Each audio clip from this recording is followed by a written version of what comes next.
Ah. Ah. Hello. Oh. What's up with my... What? What's up with my tracking? Done? Hey, okay, we good. Bonjour, hello everyone.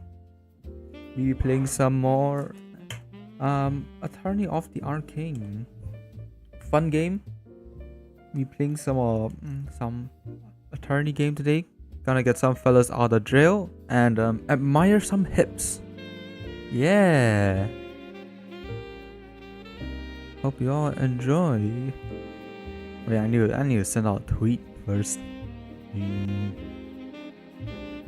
One moment, please.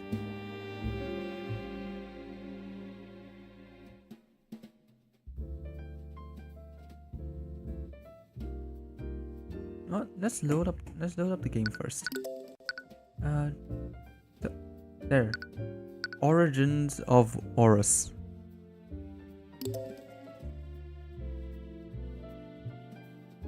Sui? Hello, Mutea. It's good.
Alright, let's go.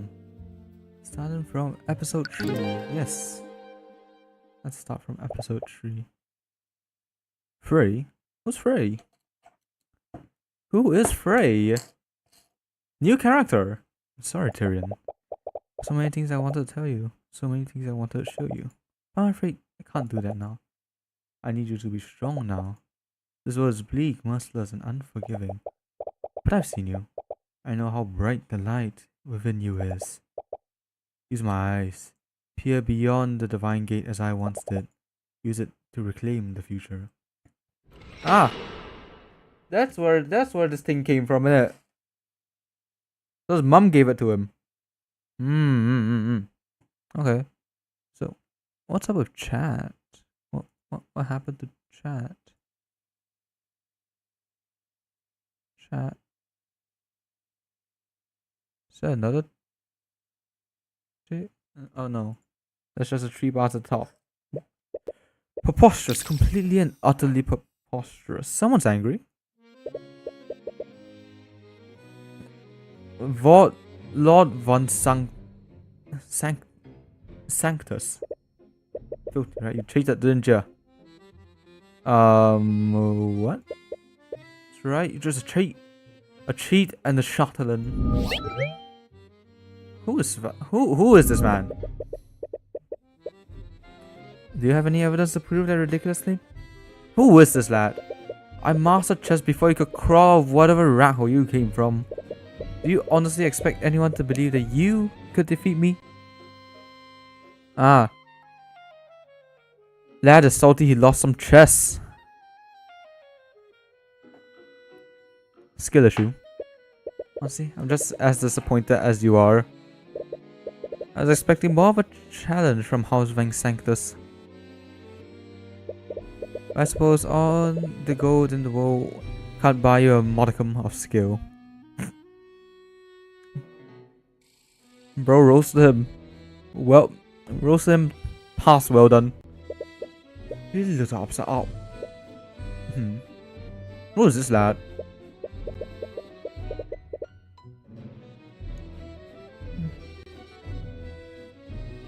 Von Sanctus's acquaintance clears his throat and gestures subtly to the crowd of spectators.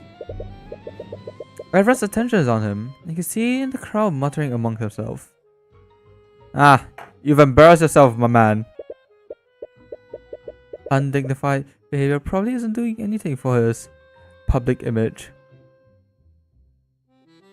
Realizing himself, tried to regain his composure. The damage is done. The damage is done. The damage is done, my man. It's preposterous. Preposterous what? Oh, preposterous is my man's favorite word.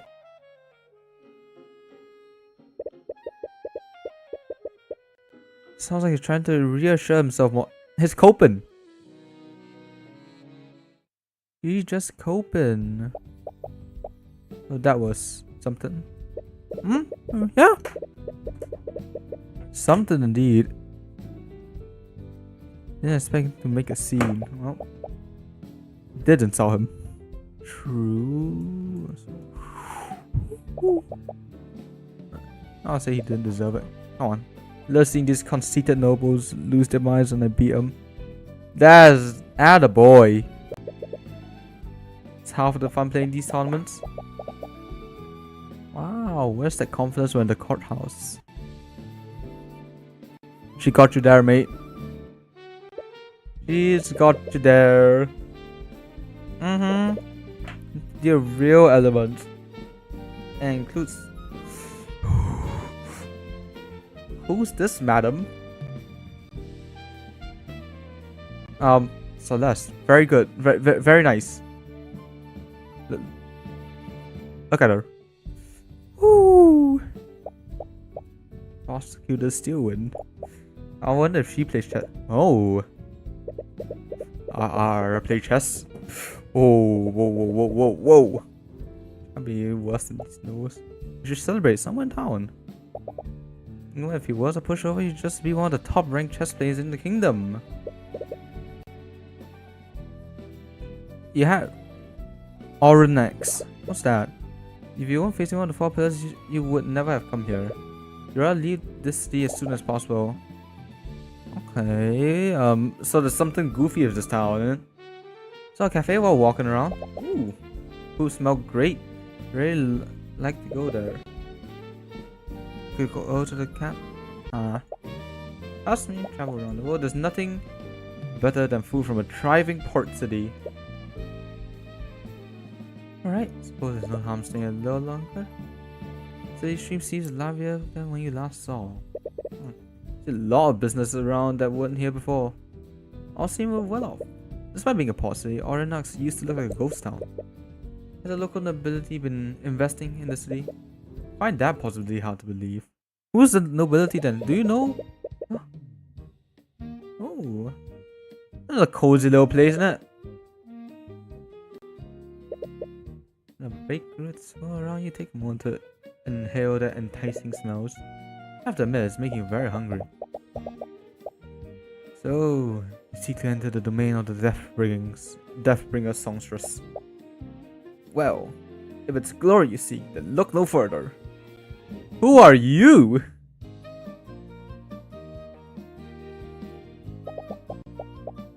Merchant.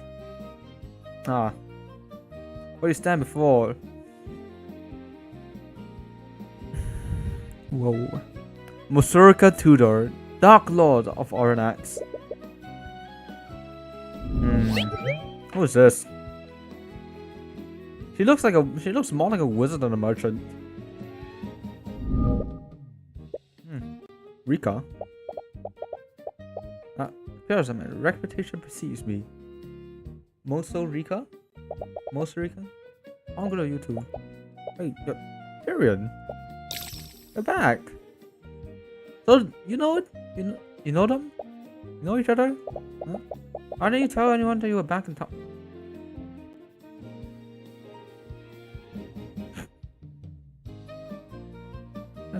That's a cute face. That's a cute face. Do you have any idea how worried we've all been? Do you know each other? Maybe. Right, that's this Musurikan Tudor. I was friend to her when I lived here many years ago. He lived here. That's where he grew up. Are you in such a hurry to leave for? Oh.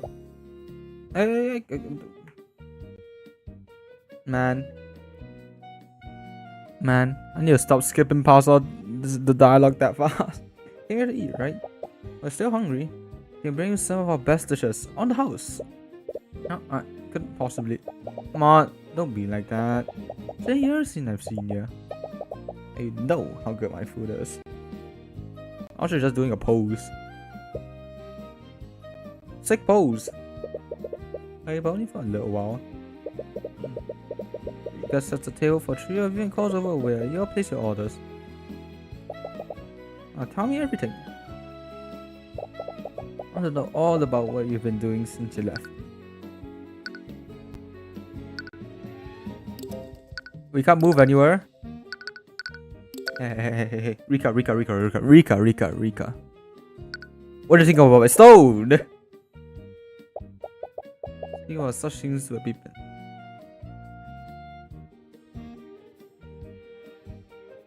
Don't you think my stone's cool? Man. Ain't nobody likes talking about my stone. Why? Come on, man. I wish she has nothing to say about it. Fine. That's all what's left. Are you gonna introduce us? Right. Yep. Celeste is my bodyguard. That's a face.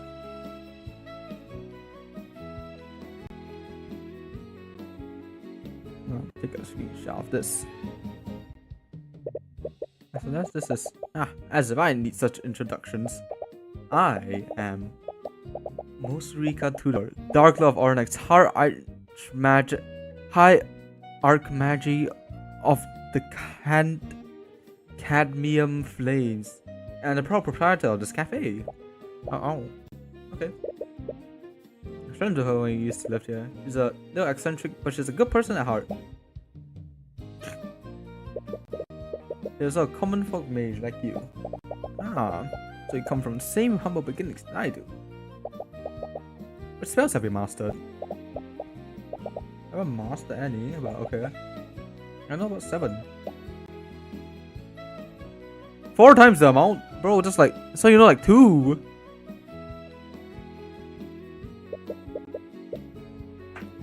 Bro, does she just like look at the thing and like, I know this now. I've been usurped.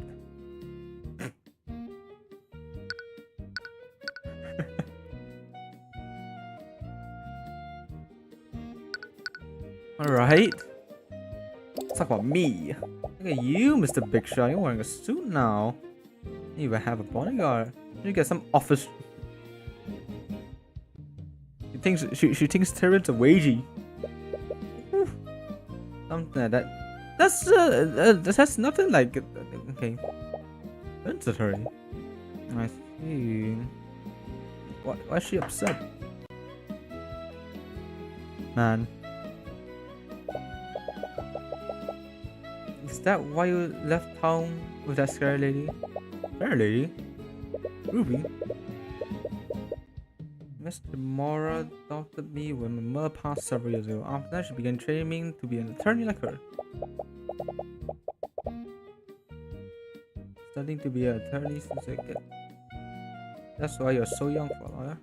Said the 19-year-old merc. Yeah. He's got a point! Oh, she looks sad. How about your cafe? The owner of this cafe? We spoke about opening one when we were kids. All thanks to the Dracogen Trading Company. Is that why it's prospering now? Company's owner invested in my business after trying my food. That's nice. Because him, I was able to open up here, just like as I've always dreamed. Dracogen Trading Company? Don't think I've ever heard of them. Pretty small right now, and only operating in Oranax. But they're planning to expand their operation throughout Wyvern Guard. Oh, that's nice. With Lord Van Sanctus, who have weeded out any competition. After all, he owns the largest businesses in the kingdom. Not like the pompous noble that he beat in chess. Huh? That was you? Didn't even know he was a businessman. Van Sanctus Industry invented those arcane constructs that we saw. Oh, that's cool. Just got you there. You should know about that. Is that true? You should read more about national politics. Maybe. Robenahymoone. Let me does the city look less depressing than before? You left the city before the new merchants appeared. New merchants? The Dracogen. Ah. Started operating here and bought the Arcane refinery a few years ago. Ah, so now it's a bustling merchant city. That's nice. Based on the port city would definitely give them an edge. Yeah, don't say. Their presence has helped the city's economy. They aren't owned by the nobility and they pay their employees a lot more than Von Sanctus does. Very improve the quality of life for people here. Doubt Von Sanctus appreciates the competition though. There's even talk about forming employee-run unions. Yeah, I don't think they will appreciate that one, but okay. Let's see. So, still play chess. Yep, nationally ranked. Heard that an upstart commoner defeated Lord Von Sanctus at a tournament this morning. I had no idea they were talking about you. Upstart commoner. Team suits you. Hey, why are you so smug? You still do that thing when you play? No. Thing? Nothing, she's not talking about anything. But you're actually embarrassed about it? When you were kids, you did more than I did. What did he do? Why don't you show her? I'd rather not. Come on, bro. You're this far in. You gotta show her. You're this far in. You're never too old to tap into your inner chuny. That's a phrase. That's a line. Do it, Tyrion.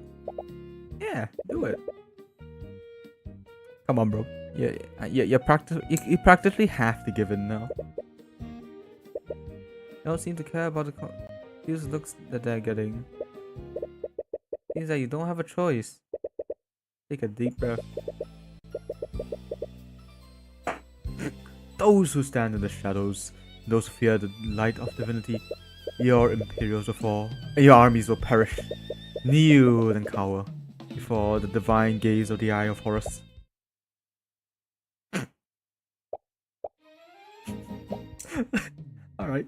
Alright, but man has his whole power-up speech. Nice power-up speech.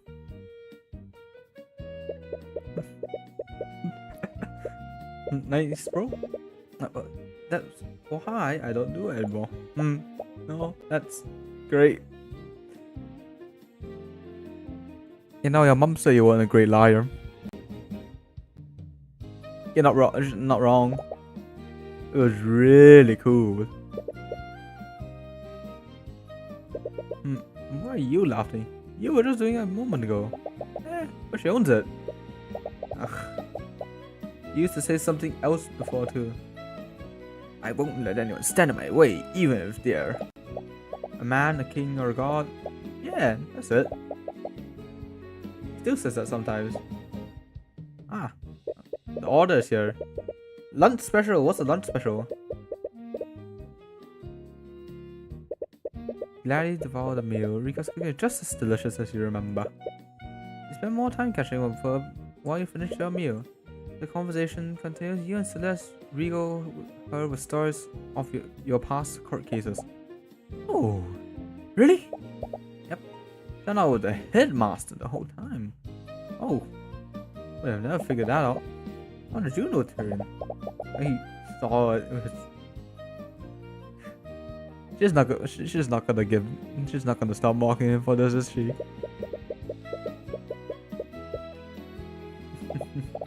Wow, I can't believe it. Never thought court cases could be that dramatic. You can, you know, finish the music and continue to tell Rika more about your cases. It's nice being able to talk with her again. Try so hard leaving everything behind after what happened, but you're happy that she seems to be doing well. It's always nice. Oh, nice catching up with you, Rika. But I think it's time for us to get going. Oh, we just got here. Oh, it's sad now. Look, you made her sad. Okay, sure you're pretty busy nowadays. Don't keep you long, but be sure to write, alright? Don't just go and disappear like last time. Yeah. Tyrion, you better stay in touch. You can't just ghost her. You exit the cafe and make your way to the local merchants guild to rent a carriage. The city street seems a bit more crowded than usual. A little difficult to make your way through them. Hey, Tyrion. Yeah? What? You have something to say? Never mind, it's nothing. You're not gonna press her on that. You walk silently as you make your way to the Merchants Guild, and as you make your way there, the streets become more and more crowded. You hope the traffic won't interfere with the ride home. Hey, could we rent a carriage for travel to Rathome? Sorry, but travel outside the city is temporarily closed. What? You heard. King's Guard has locked the whole city down. They set up a blockade and everything. Check the city gates if you don't believe me. Pardon? To arrive at the city gates, you see this blockade the merchants was talking about. Crowd disgruntled townfolk are angrily shouting at the night station there. The VFX is a bit loud.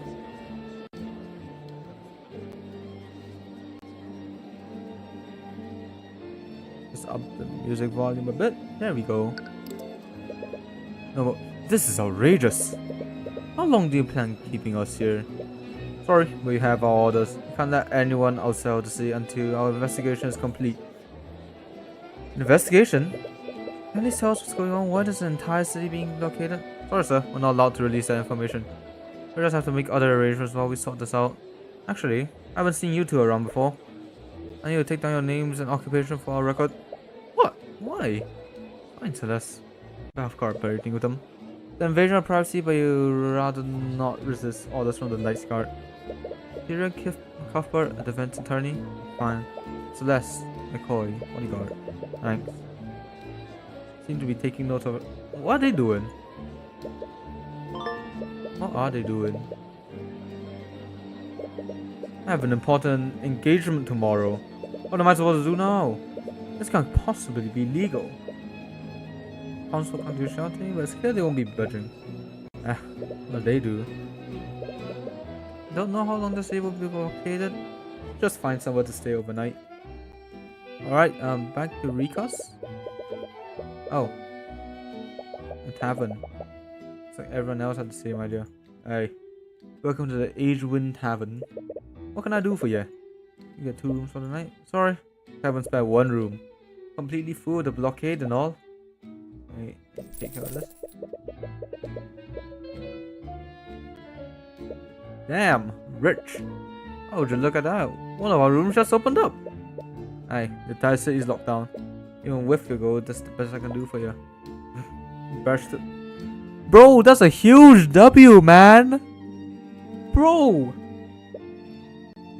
It's just? Huh? Huh? It's just what, eh? That's a huge dub, my man. That's a huge dub. Huge one. Oh, it's better than nothing. It's a big one. Oh, how should we? Oh, I was just kidding before. You can have the bed. I'll just sleep on the floor. Oh. Nah. May both be combats, but you live at cushy life in the city. I'm a merc. I've lived on the road for years. I sleep like this all the time. Not wrong, but tell me if a change of mind. Yeah. Find a worker. Hey! I didn't see you there. I was just walk past him. What? What's that? Whoa! Wait, whoa.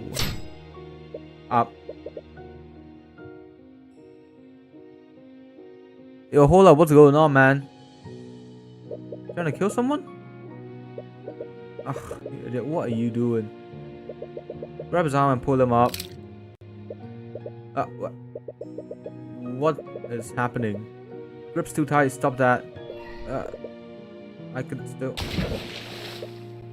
No. What happened? Should have been able to... What a skill law, he fell in. Is this what happened? What happened here? No. I can use this. That's right. I can still make this look like it was all his fault. His fault? Okay. Whose fault? Mine? You find yourself falling into a nightmare again. Tyrion, I'm so sorry. Can't believe they made you watch. Are you okay? Alright, of course not. Are you gonna keep finding them? Your voice is quiet. Question barely comes out as a whisper. What? Are you gonna keep fighting the nobility? I don't know if I can anymore. Today, they showed me what they're truly capable of. I was naive. Thought the truth would prevail, but only one person can't do this alone anymore. You're just gonna give up? You're the only one who will fight against them. You're just gonna give up then? Was my mother's death truly pointless? Sorry. And teach me how to be like you. Huh? You say you can't do this alone anymore, right? So, teach me how to be a defense attorney. I can help you. We can fight them together. Tyrion, you're just a child. I can't just... Miss Timora, please. I don't have anything left. You just take me away from here.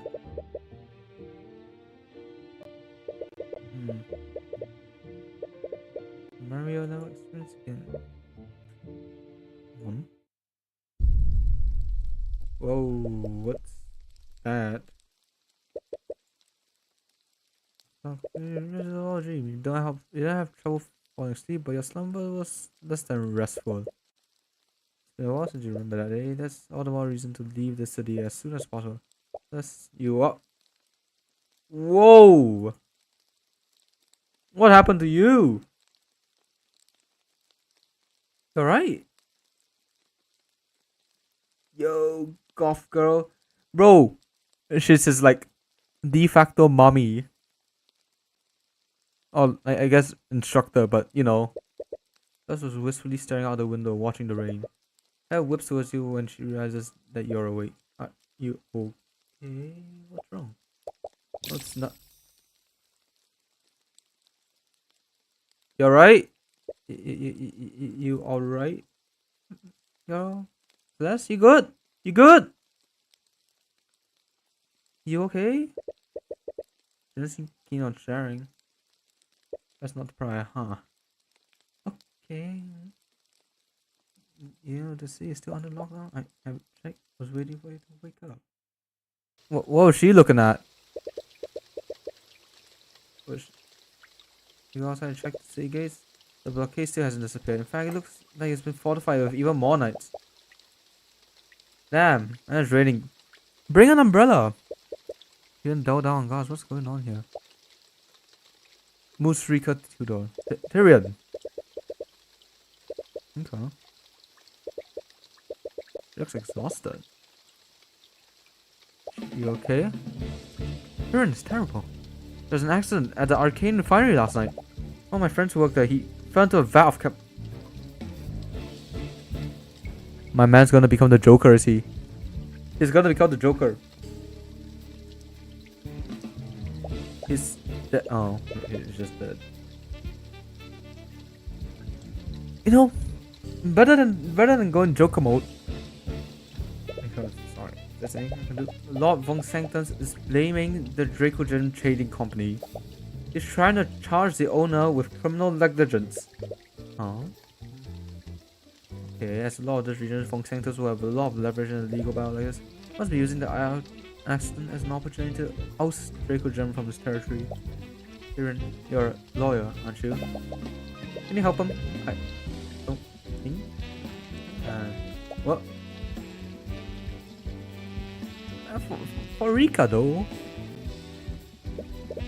Yeah, I specialize in homicide cases and most of my clients are majors who've been charged with murder. Never even tried a case like this. There isn't any magic involved and there's no killer. Don't worry, I'm sure the Dracogen Trading Company knows plenty of qualified attorneys who can help. Not so sure about that. Why not? Think about it.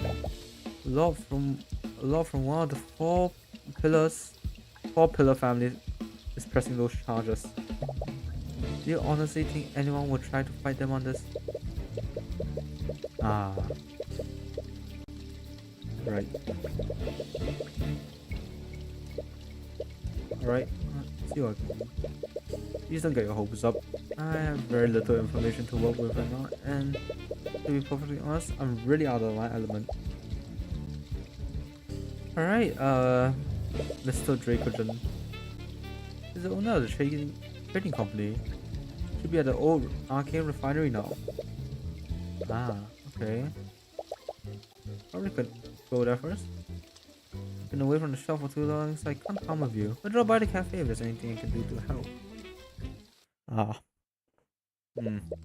Alright. Let's go to the industrial district.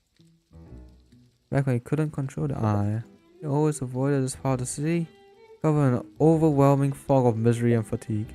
I mean, you feel less of that now. Because you have more control, or something else has changed? Bro, they're cooking! They are cooking! What are they cooking? Methamphetamine? Maybe? There are a lot of people. The people you do see seem to be from the city watch. Operations must be halted after the accident. Oh, this is an Arcane refinery. I've seen this place as a child, but I never understood what they really do here. Those machines refine arcane crystals that are used in artificially. Crystals are used for power source for conducting magical energy. A frustrated individual seems to stand out from the knights and cleaning staff. Is this Mr. Dracogen? What's up, mate? Hello there, you must be the attorney that Miss Tudor spoke about. I am. Take it that you're the guildmaster of the Dracogen Trading Company? Yes. My name is Stefanik Dracogen. Pleased to make your acquaintance. Stefanik?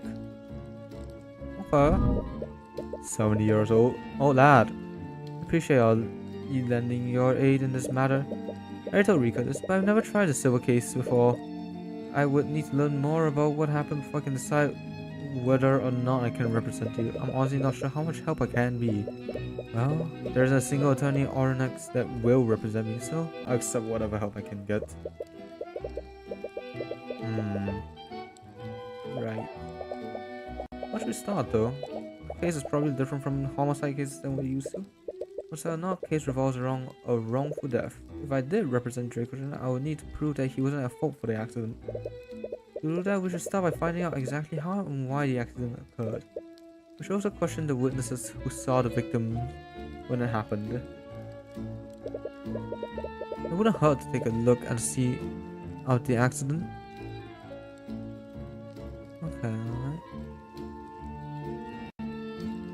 alright. The Guildmaster will have a lot of knowledge about the refinery's operations. Questioning him might also give you some insight into what happened. Alright, first of all, what do you think about this? sorry, Mr. Cuthbert, but I don't think I can tell you much about that. Of course. Of course not. Alright, the accident then. Sir, could you tell us what happened? Oh, began during the work rush yesterday evening. One of my employees fell from the walkway into a vat of magical chemicals. Those chemicals contain extremely volatile and destructive evocation magic. Because of that, he unfortunately died before we could pull him out. Well, sounds like an unfortunate accident. Why is Lord Sanctus blaming you for what happened? There are guardrails on walkways to prevent people from falling. Supposedly, those guardrails broke apart when the employee tried to lean against it. According to Von Sanctus, the accident was a direct result of my negligence to maintain the refinery. My employees have taken great care to inspect and maintain the facilities. I have no idea how this happened. Okay.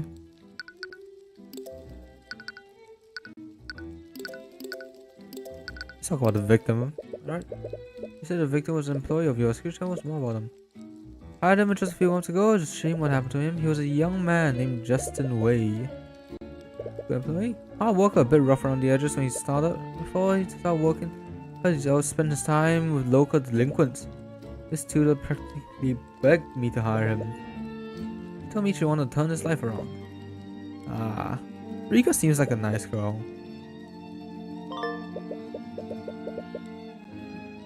Okay. When you live a life like Justin's, it helps when you have something to give you some structure and direction. So I decided to give the boy a chance and hired him. He was clearly a hard worker. He did well to earn his keep. He always followed the rules too, so I have no idea why he was up in that walkway. Oh. Alright, let's talk about the walkway. He wasn't supposed to be there, was he? What do you mean? He worked in an entirely different department. He was part of the team that managed packaging and freight. He had no business being inside the refinery building, much less in the upper walkway. Was he the type of person who wandered around places he's not supposed to? No. Except he always follows rules. This makes this whole situation that much more confusing. That's weird. Is there anyone around when the accident occurred? Did anyone see him fall? There were many employees here at the time, but only a handful of witnesses actually saw Justin fall from the walkway. Who are these? Tudor was the one who saw him fall? Whoa! Alongside the harbor master, Morrison. Who's Morrison? Acquainted with him. Was close friends with your mother when you were a child, but after you left, you went out of the way to contact everyone from the past. Not a great move, but you know, reasonable. What are these people doing here in the first place? You guys a cafe owner and Morrison a harbor master. No concern about that myself. Still unsure about Miss Tudor, but the harbor master was accompanied by some nobleman of sort. Nobleman? Not too privy to the specifics, but apparently the nobleman had legal authority to go wherever he wanted to. Okay. Alright. Let's see the walkway. Actually, let's examine. Do you need me to scan medical traces? No medical evidence here, but guess so. Repario Arcanum. Now traces are evocation magic. I mean, yeah. What's here? Eh? What happened here? No, there's a transmutation magic all over the guardrails.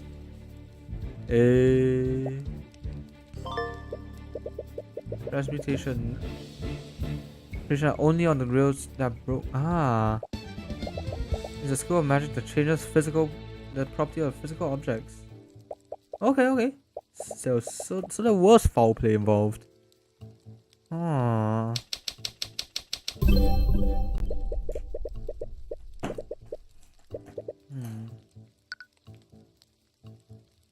The spell weakened the structural integrity of the walkway. Simple as that.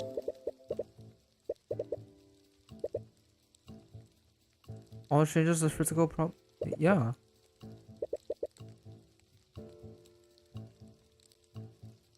The structural integrity, yeah.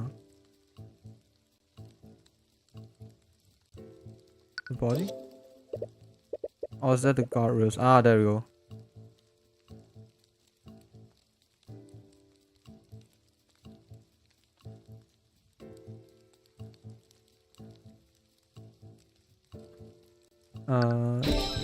Right, yeah. I use it to weaken the guardrails. Because they're too weak to hold anything. These guardrails are weakened. Only these guardrails. Sabotage rails next to the vat of corrosive chemicals too. There's a clear intention behind the accuracy action of this unknown mage. Judging by what happened, the intention can only be one thing. The unknown mage wanted someone to fall off the walkway into the vat. Only the guardrails must have. Yeah, someone to fall off the wall. Accidentally caused? No, they wanted someone to discover the someone to fall into the vat. Okay, sure. Off the walkway into the vat, same thing. Into the vat? Why else was he talking to? Why? Who would do this?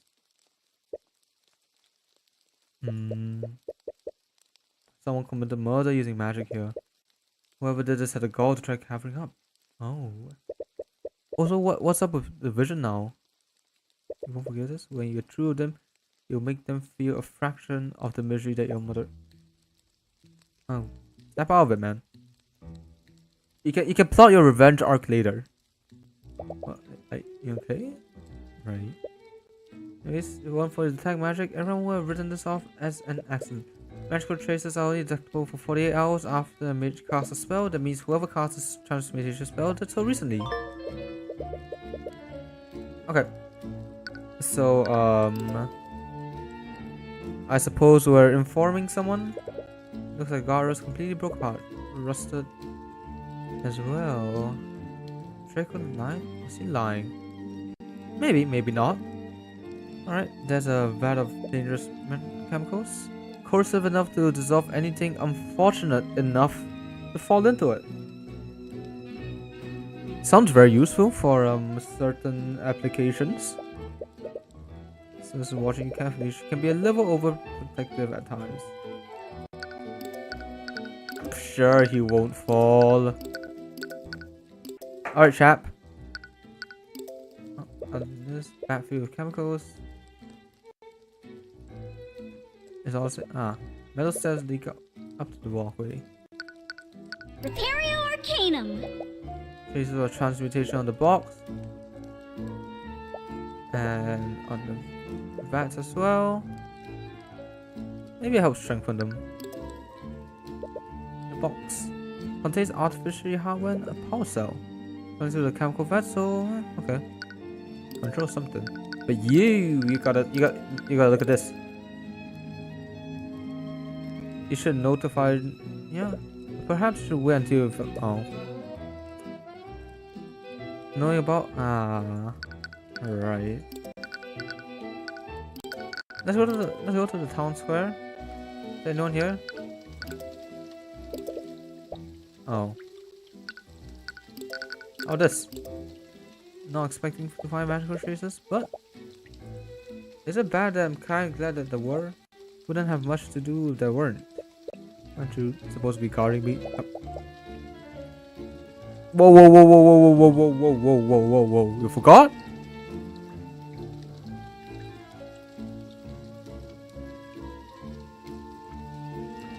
She's joking. She's joking. Yeah, she's joking. Yeah, of course. Of course. Yeah. She's joking, right? Right? No way she forgot to guard us. No. Doing it for so long gets kind of boring. Man! You know what? Let's go to the cafe. Oh, it's packed. You don't see Rika anywhere? She must be preoccupied. Table seems new. Okay. Nice mug. Ah, coffee. Something that I can't have, unfortunately. That's a fresh, rustic ambience to the restaurant. Nice though, nice. Some barrels stacked. What do the barrels have? Artificial lamps hooked up to the power grid. Nice little cozy little place. Alright, the harbor. We arrived at the harbor in search of Morrison, the harbor master. However, we noticed a large concentration of knights in the shipping area. Notably, the Arcane Inquisition is among them. Spot Commander White and Steel Wind!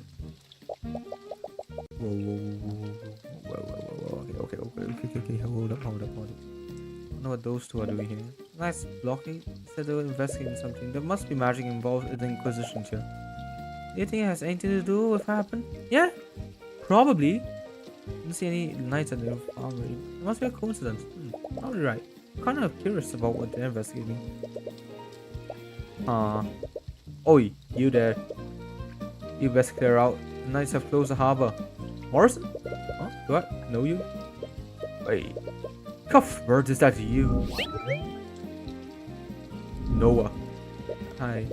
I heard from Lil Mushrika that you were back in town. What can I do for you? You were at the refinery yesterday. From what we heard, you witnessed an accident. I want to ask you some questions about what you saw. Oh, right. Mushrika mentioned that you are an attorney now. Huh? Just hope you're not still hung over that business with your mom. Alright. Guess it's not my business anyways. I'll tell you what I know. What do you know about this? Nothing. It's alright. Let's look at the boat. Mothership, local business. Oh, travel on these. On a little ship. You get motion sailing on a ship might kill you. Just got you there. Just got you there, man. Box. Okay, merch. Box with merch. Alright. Repario Arcanum. Absolutely nothing. Alright. What did you see? Aye, horrible thing, what happened? No one deserved what happened to that poor lad.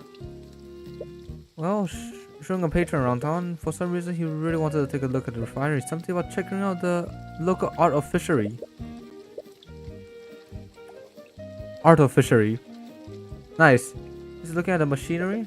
And suddenly Mushrika came running towards us. She was trying to tell us something, but the damn machines were too loud for us to hear her. After a while, she pointed to the walkway and we saw a horrible sight. We saw someone fall into the van. By the time we could get them to stop the machines, it was too late. What was Rika doing this? She should be running the... The patron... What is this patron? Oh, let's talk about the guardrail first. Can you tell us how the man fell off the walkway? Was it because the guardrail broke on his way? Yeah, he did, but it was a little strange. The guardrail was made of metal, yeah?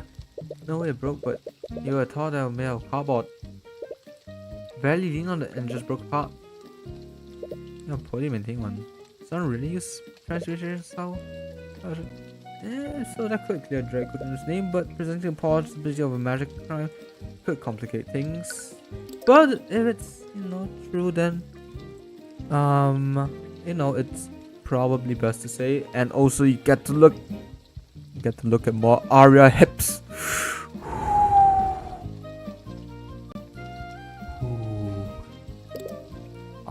Alright, back on topic. The patron.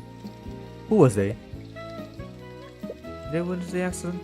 Right there with me when Rika tried to get their attention. Hard to mess with the commotion she was making. Who she was? He said his name was Esther. Eh? Oh, Esther. Isn't that the thing that the Freya lady was talking about? You know what her name was? No, that was secretive his last name for some reason. Ah. Okay, well-known noble house. Blockade. Alright. Why are you escorting Esther in the first place? Don't you have to manage the harbor? I don't manage anything because of them. Ah. Blocked all sea travel or the seas till this mess sorted out. They have a lot of knights investigating the harbor. Do you know what they're looking for? I didn't hear this from me, but according to them, Esther's ship just up and vanished in the Delta. Oh. That's the thing. The guards would have noticed that if someone had driven off his ship, especially one of that size. From what I heard, one of the guards could have sworn that they saw it vanish in a flashlight. Like a smell. What kind of ship? Size? A galleon. Whoa. Sheesh. Esther. Who's this Esther person? Must be high profile if they're calling Kingsguard and Inquisition for him. Oh, a missing ship. Since I'm tired of him, right? Can you tell me where he's staying? I remember it's local inn near the town square.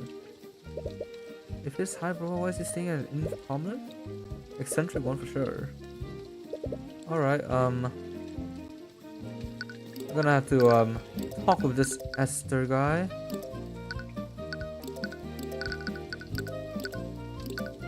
Let's go to the tavern. What's this? Esther staying one of the rooms? Which room? We'll check each room, but might irritate the patrons. And if he doesn't want to be found, might alert them via annoying too many. Apparently it was a tavern. If you had to put a VIP somewhere, which room would you choose? The one at the end of the hallway. She used this. Ah. So to me, the hallway looks similar to the one in your family. They use the same architecture, so it's not that strange. Ah. But it does look exactly like the same thing. Making unique designs are difficult and it costs money. You're right. Not wrong. Boss you that much, why don't you pay for the estimate required to make a new one? Okay. Repario Arcanum. Nothing. Alright. The innkeeper will have given him this room. Hello? Someone does come to open the door, but they only open the door a fraction of the way. The crack the door is less than an inch, right? You can't get a look at the person's face. Terribly sorry, but if your business isn't urgent, I'd like to be left alone. Sorry, but I'm intruding by you, Esther. My name is Tyrion Cuthbert. I'm the defense attorney of Stephanic Dracogen. I've heard you witnessed the accident at the refinery yesterday. I was wondering if I could ask you a few questions about what you saw. Oh. Who are you? Definitely stands out for the other patrons in the inn. He must be the wealthy patron they are looking for. Tyrion Cuthbert, protege of the infamous Ruby Tomorrow. Oh, you know who I am. I do know you very well. I'm your biggest fan! Huh? Huh? I can't believe it. The infamous Tyrion Cuthbert is standing right in front of my tavern room. Where about all your feats, Mr. Cuthbert? You successfully indicted the head of House Spears. You didn't think twice about confronting the inheritor of House Freya. And even defeated Vor Lung Sanctus in the chess tournament yesterday. Yeah, same. You must be Celeste McCoy, Tyrion's first client and the Crimson Demon of the Eastern Kingdom. The Crimson what? Don't know. If you are, does that mean you witnessed the accident with the Harbour Master yesterday? Oh yes, I did. Are you going to interrogate me about what I saw? Man, this man is funny. Wait, is that his ties? Bro's got some thunder ties. Hold up. Hey yo, bro does like massive leg day. Is there any questions? Okay. Alright, Alright, mate. What's up? Okay, you know who I am, but I'm unsure of who you are, Esther. Ah, my apologies. I would prefer to keep my full identity hidden for now. Okay. In any case, what's your business next? Just a theory. Just a small theory. If Freya was talking about this guy and in relationship to Arya, is this guy like Arya's like fiance or something?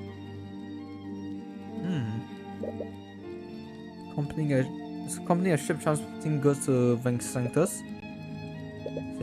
I'm surprised you found out about that. King Scar have been trying the best to keep that information hidden. I suppose I shouldn't expect anything less from you, Mr. Cuthbert.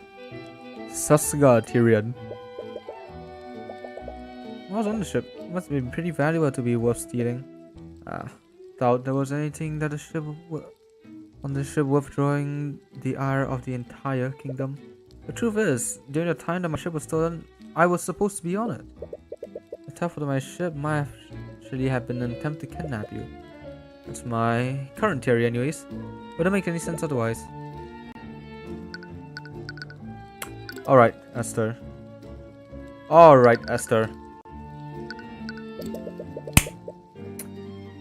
What do you think about my stone? Or I'd love to help you, but I can't say much about it. Someday we'll find someone who likes our stone. The accident! Right. Going to Morrison, you were also in the refinery that night. Do you witness the moment the victim fell into the vat? I did. You tell us exactly what you saw. It'll be very useful. Well, I'll begin when visiting the refinery of the Harbor Master. I was inspecting the refinery's machines when a girl frantically ran towards us. She was hysterical. It looked like she was trying to tell us something, but we couldn't hear her over the noise of the machines. When she realized she couldn't hear her, she simply pointed to the walkway. That was when we saw Justin Way fall off and into the vat. This next question is very important. Did you see the victim break the guardrail by leaning on it? Yes. He broke the guardrail before he fell. Okay. The way he fell was strange though. Strange? Also, if the guardrail broke too easily? Well, yes. How do you know? Matches a statement that the Harbor Master gave us. Don't want to reveal the transmutation magic you found. Not yet. But yes, the guardrail broke moment that Justin leaned on it. His body was extremely limp when falling too. Oh. Falling from a great height, one flared arms. Yes. When I saw him falling, he wasn't moving at all.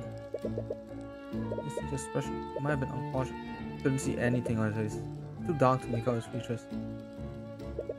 How do you know it was actually him? Well, who else could have been? No one else has been reported missing. They also found the remnants of Justin's body in the vat. It was definitely him. Okay. A mage. Alright. Let's research. High profile individual. Probably a mage. South Africa. Probably the only mage in the refinery. They asked him outright. You might be able to see something incriminating through the eye. I said we respect your privacy if you don't want to tell us who you are. Could you at least answer one question for me? I can make no promises, but I'll do my best. Okay, what I can. You're a mage? Oh. Is that all? Yes, I'm a mage. Quite practical one at that. Please, let's cast Detect Magic to look at the scene of the accident. We found traces of transmutation magic at the crime scene. Namely on the guardrails that Justin fell through. What? Right. There it is. Can't believe it! Huh? That telling me it's a conspiracy. You know what? Esther is a funny lad. Funny chap. Doesn't mean it was actually a murder made to look like an accident. It's like something out of the reports I read about him. You don't see anything incriminating and you can see his clots clearly. Speaking of happiness, he's here for the thrill. It's kind of scary, but you know, asking if I was a mage doesn't mean I'm a potential suspect. This is the greatest thing to have ever happened to. Huh. Or it's not of me to get so excited about something this serious.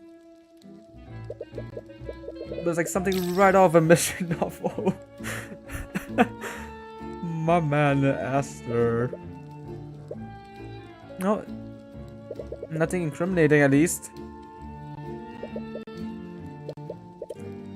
You know, it's either he's real good at hiding his emotions, or he's just a funny lad. Alright, mate. Let's go to the town square. Anything here? Nothing new here. The harbor? Can we talk to Steelwind? Oh. Alright. Cafe, I guess. Oh, Tyrion. You're back. Rika. You talked to Mr. Dracogen? Yep. Still not sure what to make of him just yet, but after seeing it, can't turn a blind eye to what's happened. Case of transportation magic? Regardless of their motives, someone sabotaged those rails with the intent of harming and employing at the refinery. It might be that other noble. The one with the funny hair. If this was truly a murder, you have to find out who did this and why. I'll represent him in court for the criminal case. This means a lot. On that note, you were at the refinery when the accident occurred, right? Yep, I was. Can I ask you a few questions on what you saw? Oh, I'll do whatever I can to help. First. What do you think about this?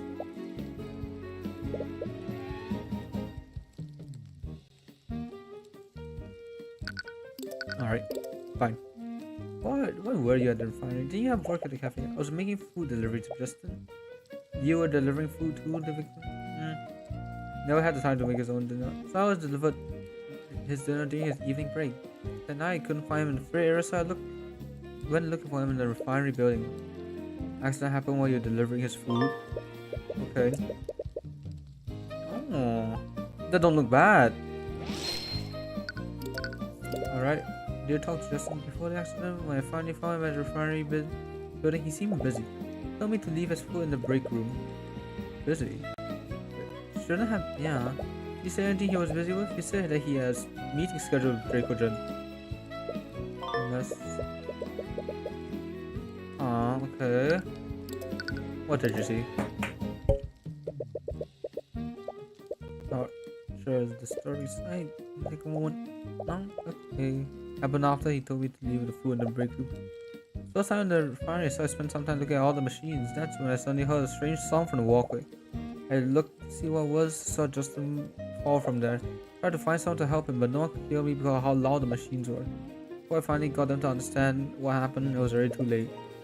I see the guy will break when well, more specifically, did it break from his weight? Honestly not sure. Too busy trying to find help.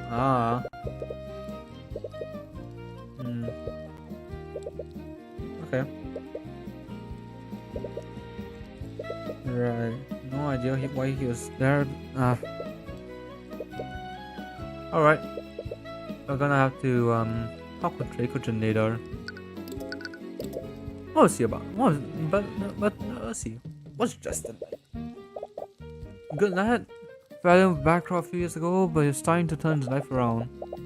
Saw how much he was trying to change, so I asked Dracogen to give him a job. Wanted him to change his life for the better, but this job just ended up killing him. Man. Can't blame myself, no one would have known. Something not to think about though. The type of person to go places he wasn't supposed to be? No, not anymore. Really wanted to make a good impression on Dracogen. Always talked about following the rules. Even got mad at me a few times when I broke his protocols. Okay, alright. Bad crowd. Heard he used to hang out with a band of delinquents. Who tells more? Oh. Okay. So, should keep quiet. It might make him mad.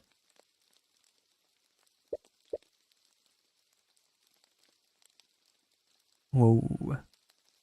Hiding something? No. What the Dark Law of Honor? Your name is the Dark Law. What did not have to hide? Alright.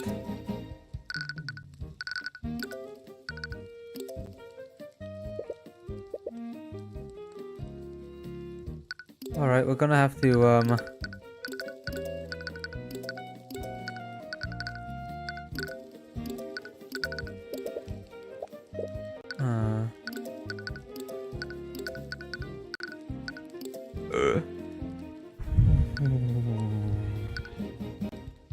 Okay, alright.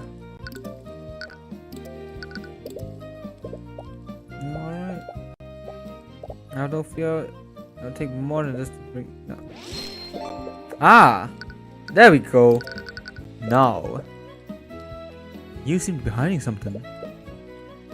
You know about who he fell in with. So, I'm going to start an argument with you.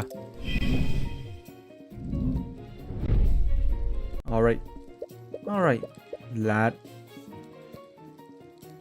She'll perform questionable acts to protect the people she cares about. She has your best interests at heart and always act in a way that she thinks is beneficial for you and your well-being. Isn't very good at deception.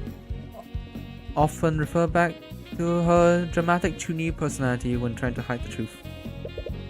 Let's be honest. Not hiding anything. I really don't know much about him. He wasn't that close to Justin. Really?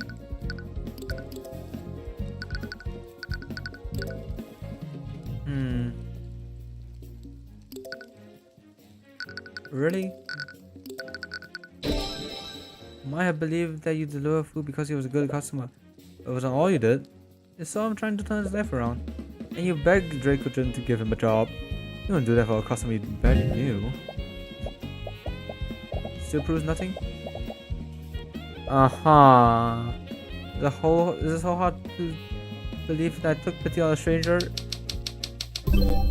I only helped him because I was a generous person.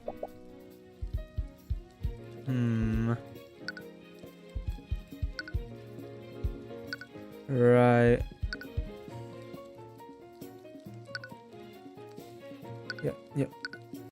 Yeah, you're not very good at deceiving people, are you? Not very good liar, Rika. You've risked a lot asking him to hire a stranger, especially one of a dubious like him. What if you fell back? Which surely brought consequences on you and your business. Wouldn't risk that unless you knew to trust him. If what gets reward for it. Okay, but like I said, he was trying to leave his old life behind. He didn't like talking about the person he was back then. He wanted to forget about it, and I never brought it up. Sort of true. We knew each other for years before he told me about it.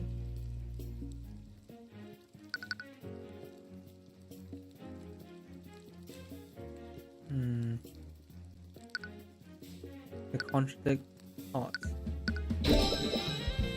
Ready? In fact, I'm sure you were friends for at least a few years. Were friends, you know? Sure he would have confided you about his past. Huh? I don't know why you thought you had to lie about this, but I need to know of his friends. I need to know why he was behaving strangely before the accident. Friends might know something about him. You and Dracogen don't. It doesn't make no sense. What? Nah. There. Don't want to overfear him, but no choice, I guess. We heard Justin told you that he was heading to a scheduled meeting with Dracogen's office. According to Dracogen, Justin wasn't even supposed to be in the refinery building yesterday. Justin might have lied to you. No? You would never. You don't know that. These statements have gone from you and Dracogen to explain that. You need to talk to the people who know things about him that you don't. Oh. Alright. Just was that you'll be safe? Alright, we've persuaded her. Now! Look at my thing! Awesome, man. The JoJo pose. Alright, where are they? I'm trying to lie to you? We have reasons. And you know where I can find Justin's friends. Probably knows already, but a few years ago Justin got involved with a local street gang. Oh. I was hanging around the beach area. One day I discovered an abandoned house along the coastline. They start spending most of their time there. It's that house. That's where you'll find his old friends. Alright. Don't be. Just trying to look over me, right? It's gonna be okay. I could go there with you if you like. No, it's fine. I'm sure you're busy at the cafe now, and it's not as if I'll be going alone. Alright, just don't push yourself too hard, yeah? Huh? What's the question mark about? What's in here?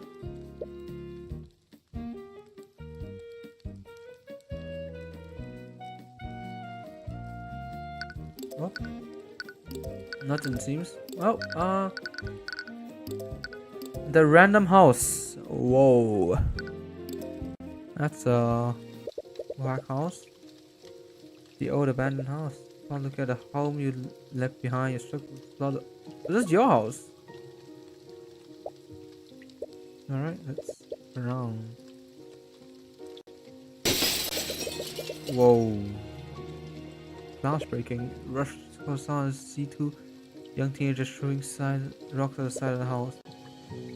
Shadow remains of a window lying on the ground. Ha! Nice shot, Gavin. No occupation. They're jobless. Name's named Gavin, not your friend. They've got company wet.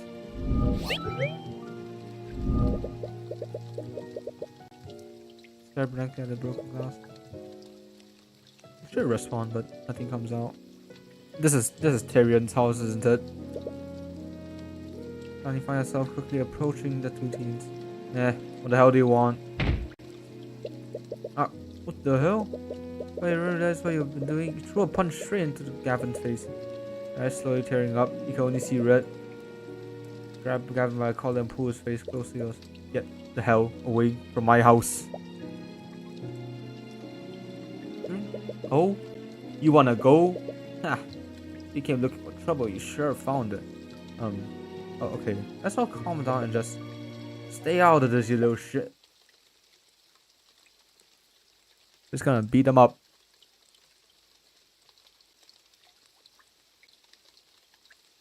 You know, I don't know these two fellas, but I know they're just gonna get beat up real quick. Excuse me? What? You got caught in your ears or something? Yes, actually. Why don't you go and repeat what you said? I said, stay out of this, you little shit. Oh.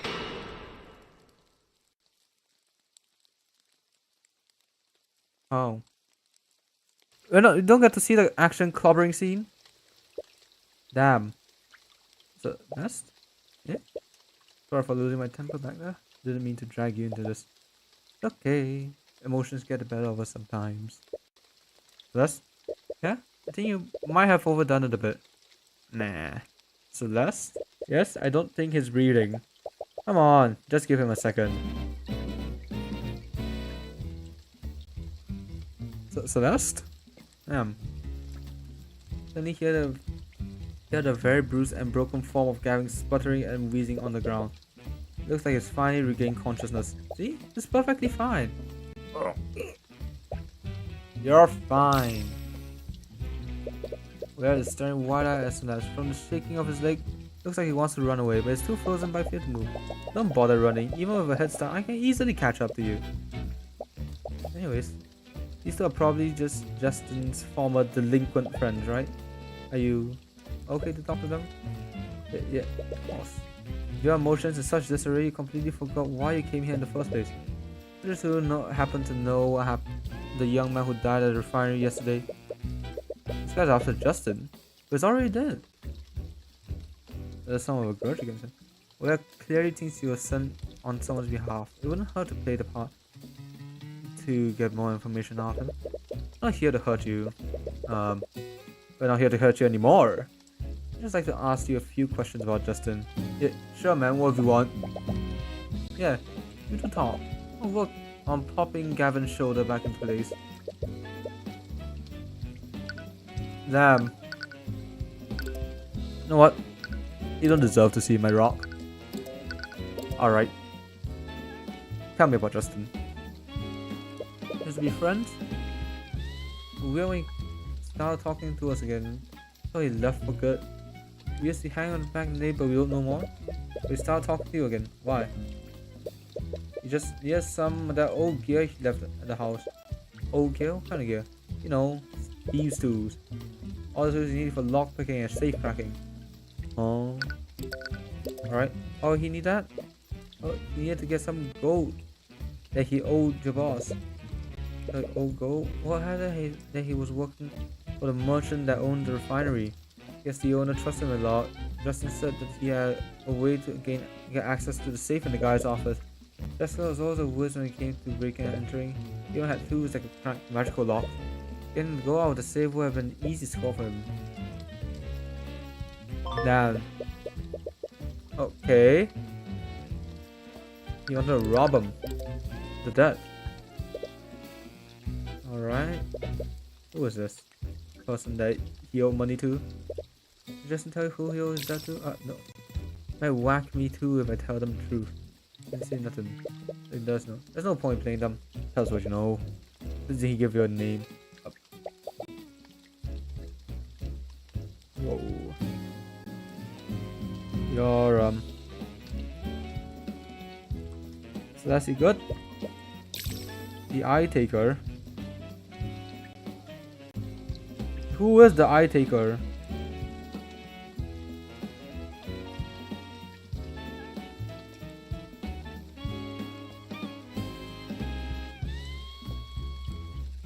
Wait, hold up.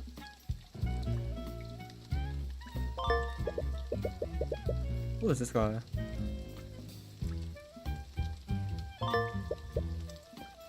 Alright. Criminal name. Alright. Alright, nothing else to talk to you about. Several weeds. Man.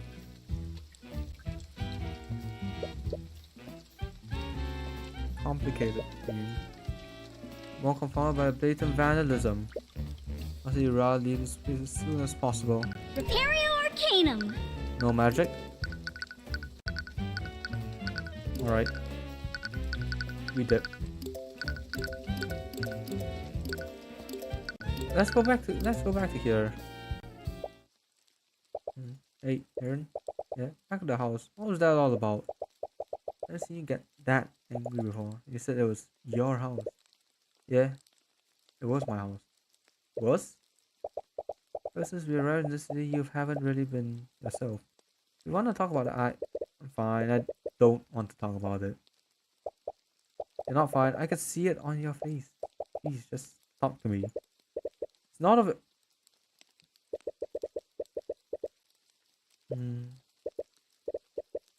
It's... Huh. Alright. Didn't mean to. Oh, well, she quickly walks ahead of you. Oh. You made her sad. Man.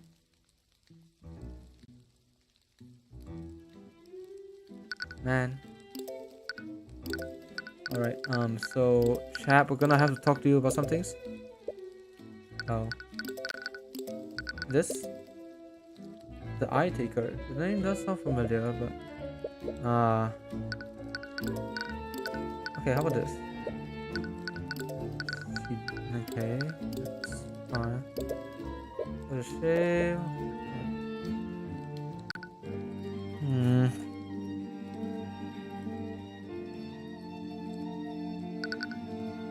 Alright. Let's move to the cafe.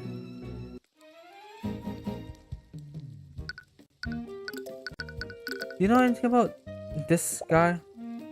Can't say I've heard of him. Are you in conflict with this villain?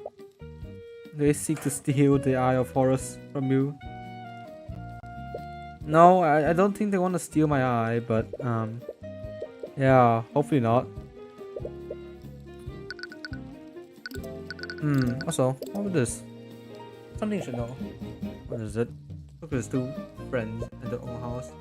And to them, he was planning to rob Dracogen. Alright.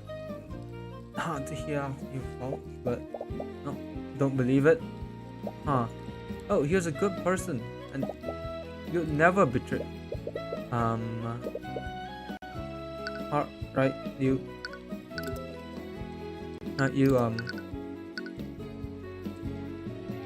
go and you know, have fun. Continue chilling. Oh my god, Esther, my boy.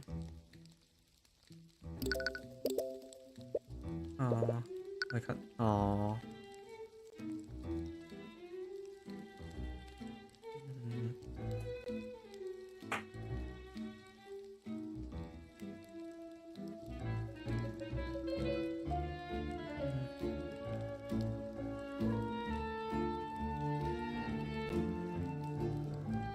Esther, my boy.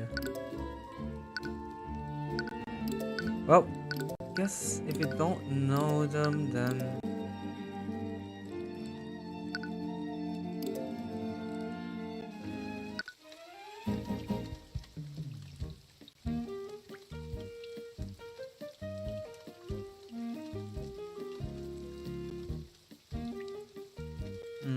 oh, that's true. Alright. Alright, big lad. What do you know about this? Morrison!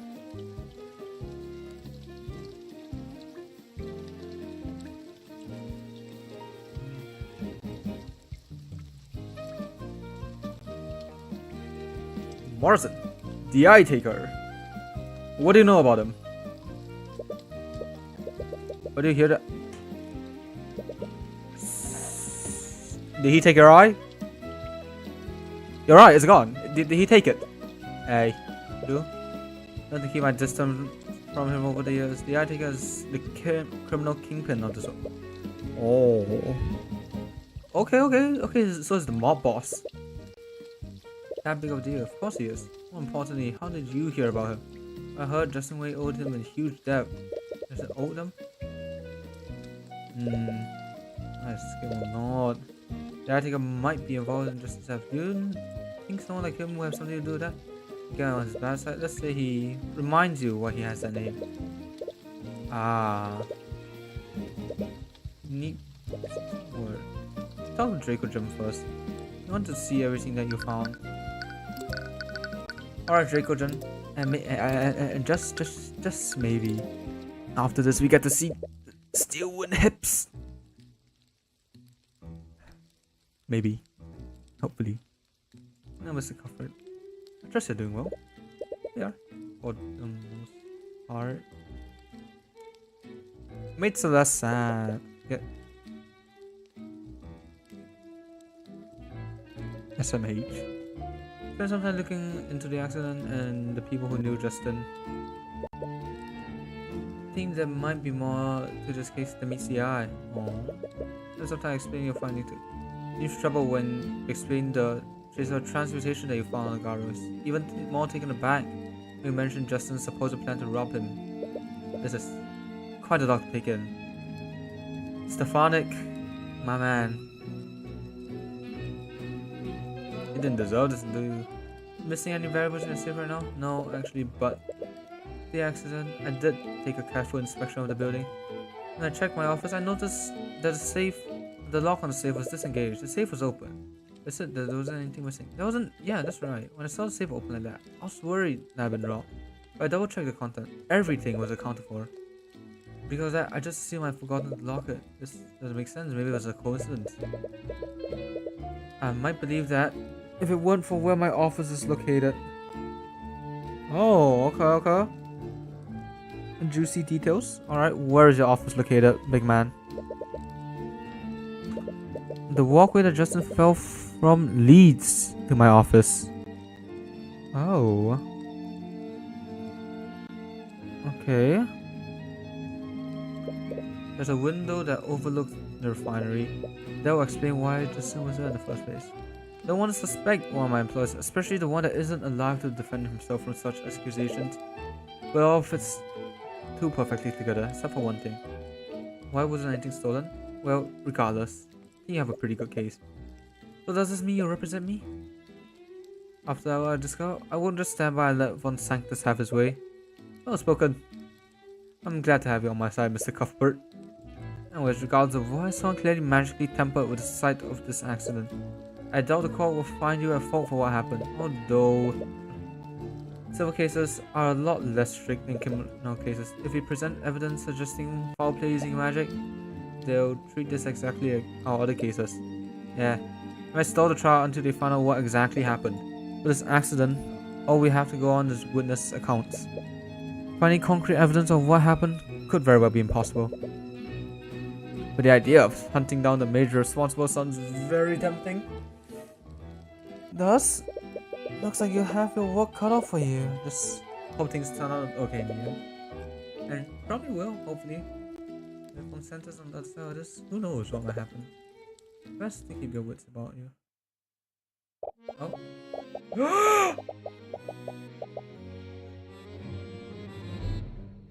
Let's go!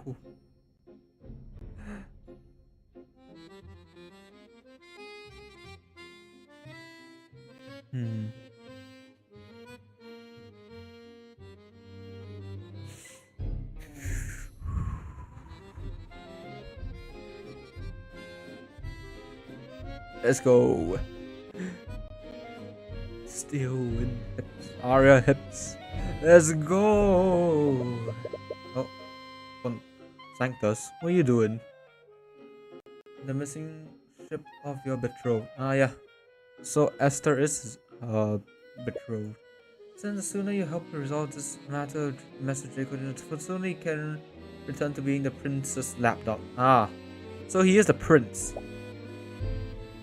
Hey. So, don't call her lapdog. How could ya? That is to say, once I'm not preoccupied with the case, House among Sanctors can provide the resources that you and the Inquisition need. Suppose don't have a choice, do I? Well, at least this case should be relatively straightforward. Oh, Aria. Oh, Aria. Nope.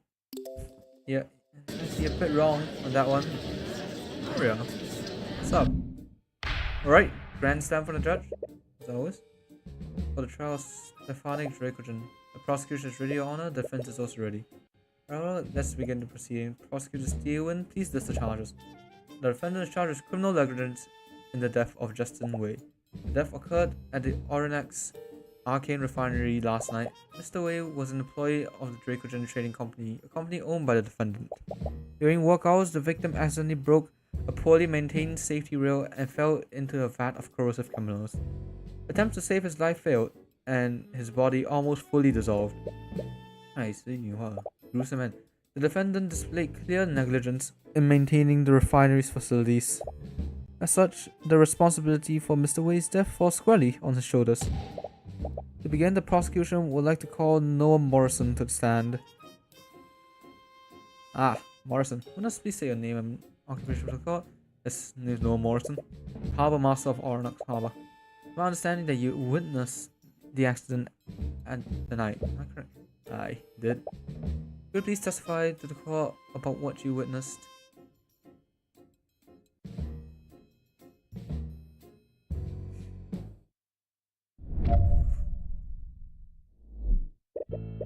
Showing a visitor around the scene. For some reason, he really wanted to see the Arcane refinery. He was inspecting the machines there when suddenly Morisrika ran up to us. She was desperately trying to tell us something, but there was too much noise. After a while, she pointed at the walkway overlooking the refinery. That's where we saw someone fall into the vat. There was a guard that should have prevented him from falling, but he broke through as he fell. Though there was a safety rail that should have protected him. Upon closer inspection, the city guard found that the rails were extremely rusted. They were clearly poorly maintained by the company. See, and this negligence is the basis for the prosecution's charge. You want to present the traces of transmutation that we found? I help but feel like there's something more to this testimony that doesn't add up. Right now, the traces are the only defense we have against Von Sanctus' accusations. It's not a piece I want to use just yet. Once you use this piece, who knows how the judge will react. Nothing much has changed with Morris's testimony. However, you collected a lot more evidence since you spoke with him. Alright. He's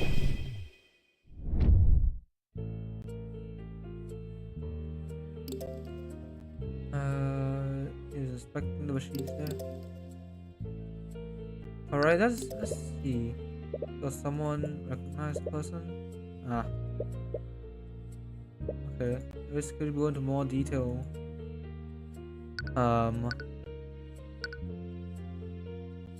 What happened to the guard? rail. So I'm leaning on it. It should have prevented him from falling, but the rail just broke the instant he put away. You think it'll help?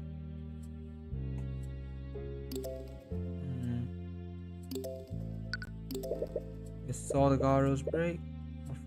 Definitely made an impression. It's like the rails are made of cardboard. It only proves our point. A properly maintained guardrail should not have broken that easily. Didn't present it yet. How many more you can get out of this testimony? There's a detail that. Okay.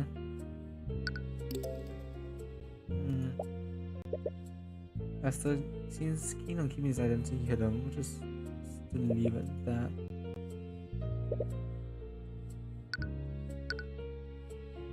Okay. Noise came from the machinery. Alright.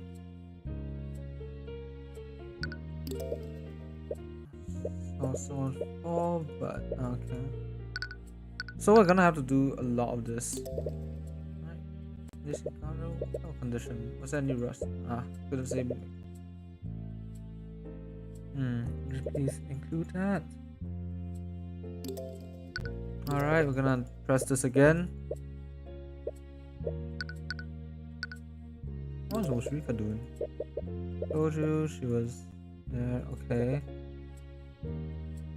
We continue pressing.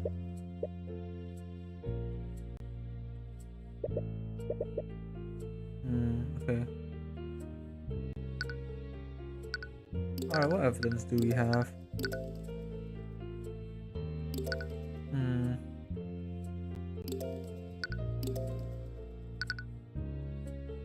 Alright.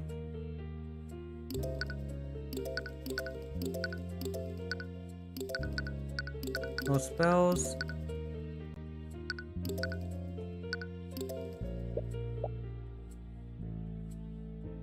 Oh, why is she angry? Oh, okay, okay.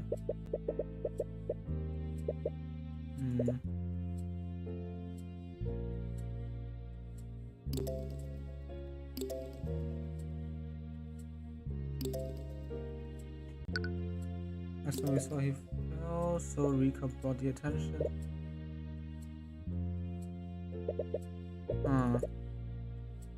Alright, let's go try evidence.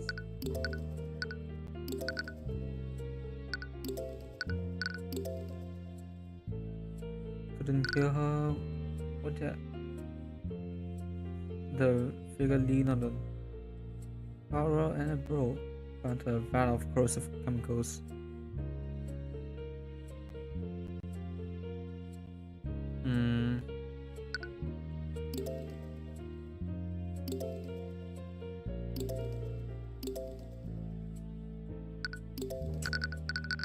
That's the only thing. Objection!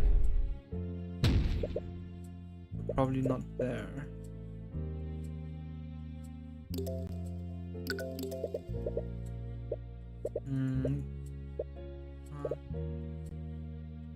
Oh, what's Esther doing? Didn't do much, standing as we saw just before. Companion stood there, right? Little witness companion did everything he could. He seems a bit defensive. Okay. That's alright. I mean, the companion is her betrothed, isn't he?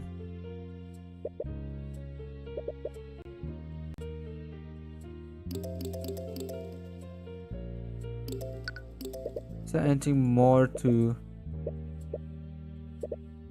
talk about this?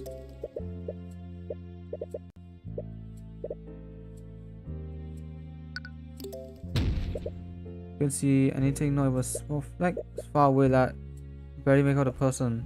Then how would you know? Well, who else could have been? For the remnants of the victim's personal effects on the body, Justin was definitely the person.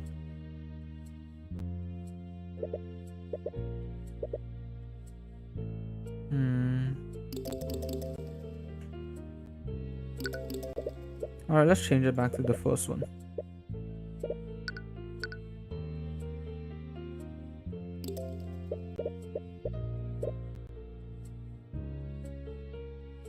Should have. And let's go back with that. Objection! Nope.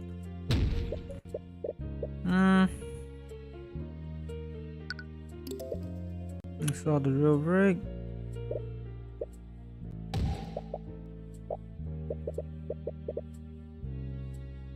What more is there to get out of this thing?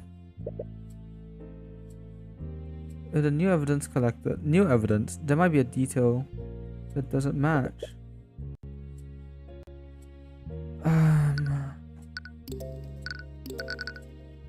Is there something that doesn't match?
Alright. Let's see here.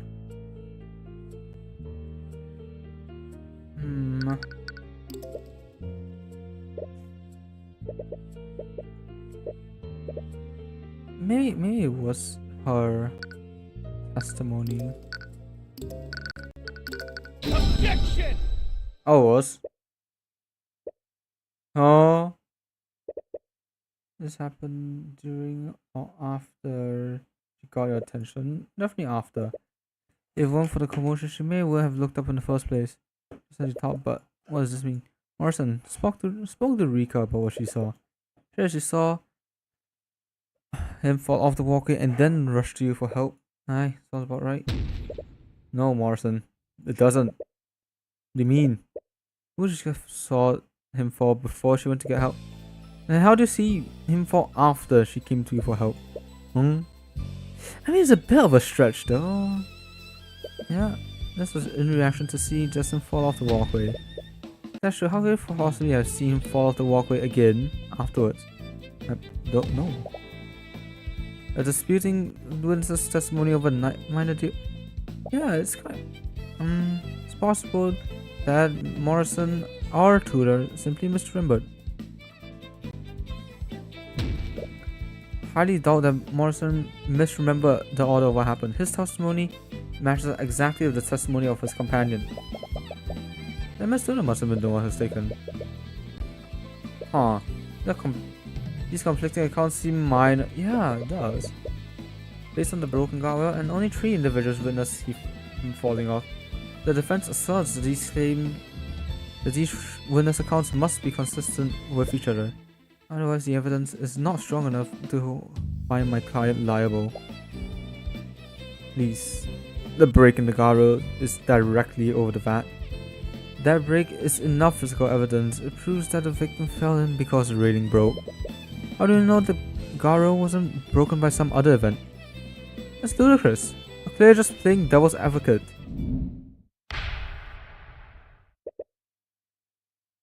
Yeah, it's kind of, honestly though, it is a bit dubious. So a lot less, and testimony was a lot less detailed, but one reason she did remember. Hopefully her testimony clears things up. Bailiff, please escort Tudor to the witness stand. Alright. Tudor.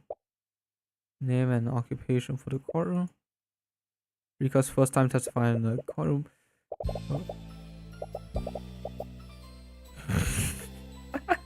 As if I need such introductions, but allow me to indulge your I am Musrika to the Dark Lord of Orinex, High Archmage of the Cadmium Flames, and business proprietor of Sick Confectionaries. I'm seeing. I was not aware we were in the presence of such a renowned individual. The honor.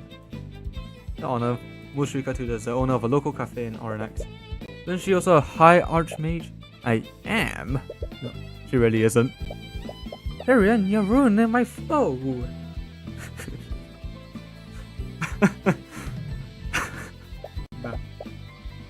Stop ruining her flow, Tyrion. Tyrion!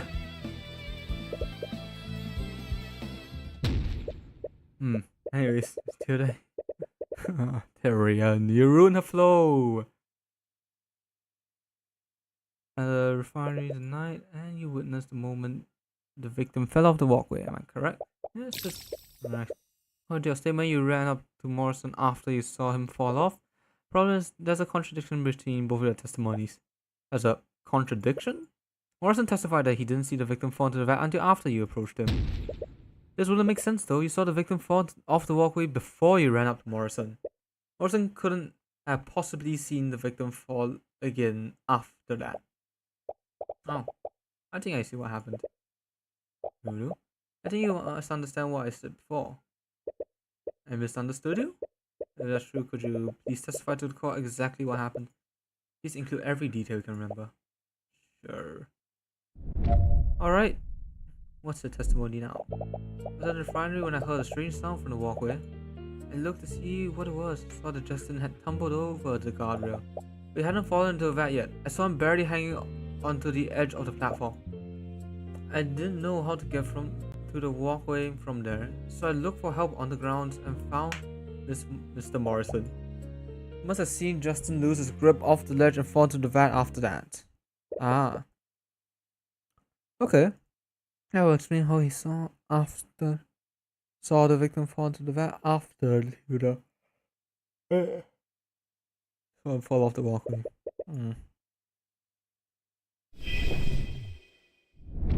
Okay. Strange sound. Tumble over the walkway.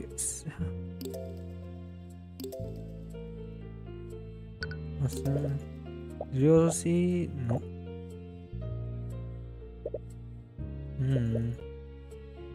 Okay. Mika's testimony is a bit different from the statement she gave. Looking back, she should have asked for more details, but focusing on matching details with Morrison and Esther didn't probe further. Ah. Oh, I have a full testimony of what saw and I can compare it. Tumbled over? So he fell over? I'm not sure what happened. Something caused him to lose his balance. Tumbled on the guardrail and fell right off the walkway.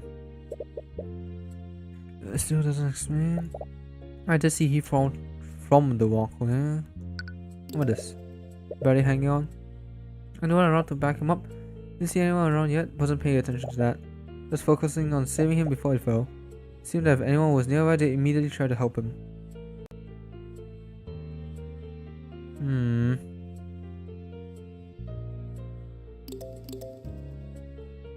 He tumbled over, but didn't he fall right from the...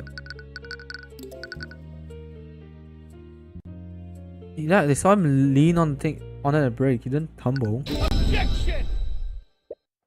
Over, she said over. Because you said that the victim tumbled over the guardrail. Then he was thrown over it. Yes, that's right. See the moment the guardrail broke? No, I didn't. I already told you that, didn't I? We did see the moment that Justin fell off the walkway. And in that moment, did you see Justin break the guardrail? No, like I told you, I didn't see the moment the guardrail broke. But that's the thing, Rika. According to Mr. Morrison, Justin Wayne broke the guardrail as he fell into the vat.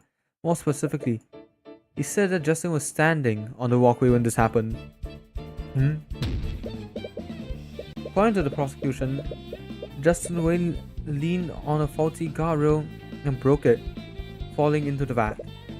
That's not what you saw, was it, Rika? No, I saw him tumble over the guardrail. Oh, that sounds pretty cool. I'm afraid I don't see the importance of this, Mr. Cuthbert. Are you accusing the witness of perjury? There's something going on. What is happening? You won't tell me the truth, right? But so there was a third party at play, didn't it? Assume that Rika and Morrison are telling the truth. As Rika saw him go up and falling off, saw him hanging onto the edge of the platform. Able to grab onto the ledge. Rika came running over. Yeah.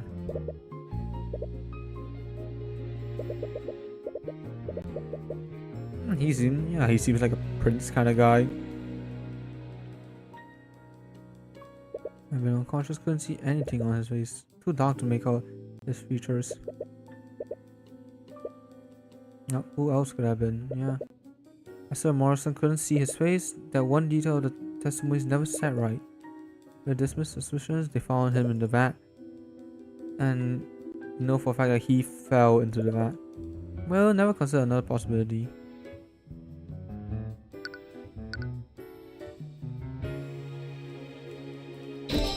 Another person? Huh?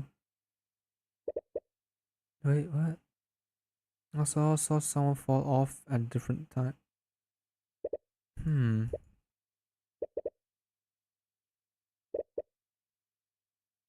Quite enough time to deliberate, Mr. Cuthbert. Are you accusing the witness or not?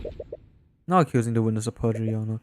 Both Mr. Tudor and Mr. Morrison's testimony appeared to contradict each other, but they are both telling the truth. And please enlighten us, Mr. Cuthbert. How could both their testimonies possibly be true? Well, I think there's only one possible explanation. Both Miss Tudor and Mr. Morrison saw someone fall off the walkway. The person that Miss Tudor saw and the person that Miss Morrison saw, but Mr. Morrison, were two different people. I'm serious. Do you honestly think some random person fell into the vat moments after Justin Wayne fell in? It's the only conclusion that makes sense, Steven. Miss Tudor knew the victim and recognized him. That's how she was able to confirm that it was him that fell into the vat. However, Mr. Morrison and his companion did not know the victim personally. They could barely make out his features.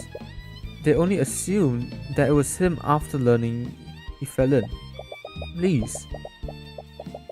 It's far more likely that Miss Tudor is simply mistaken about what she saw. Is that a cape? Whoa, is that a cape?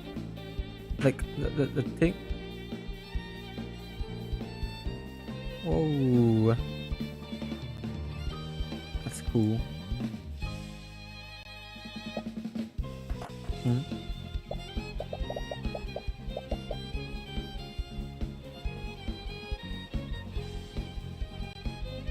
Saw him tumble over the guardrail. Let's not forget Miss Tudor's allegiances. As a beneficiary of the Dragon Trading Company, she has every reason to confound this case in the defendant's favor. It's not.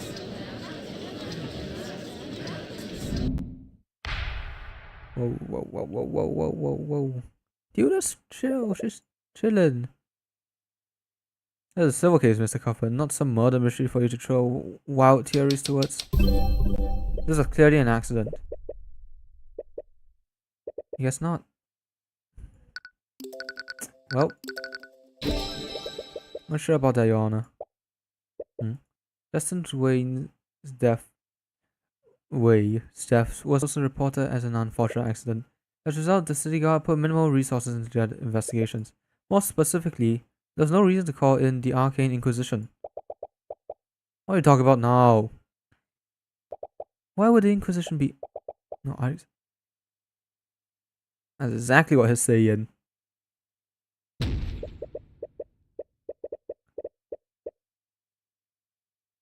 Unlike the Arnex City Guard, I have a mage capable of casting detect magic.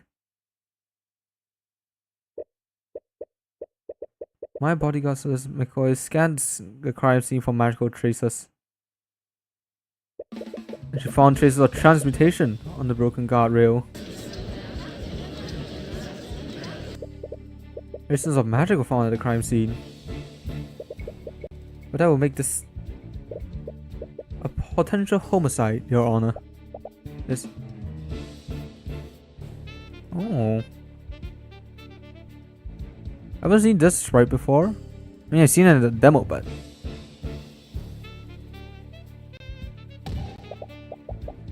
She's lost her cool. The accident took place within an arcane refinery. Those traces could have easily come from the purification process.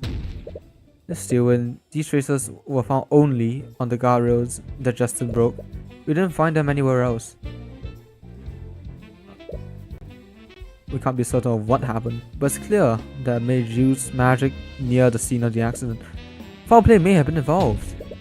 So, material of another person falling into the vat is entirely possible. My client is not at fault for the guardrail breaking. Considering this shocking revelation, there's still much we do not know about Justin Way's death. That said, I have no choice but to suspend the trial of Von Sachs versus Dracogen. The call will give the Arcane Inquisition time to investigate the scene and these supposed magical traces. We will resume this trial in 2 days' time. Court is adjourned. No.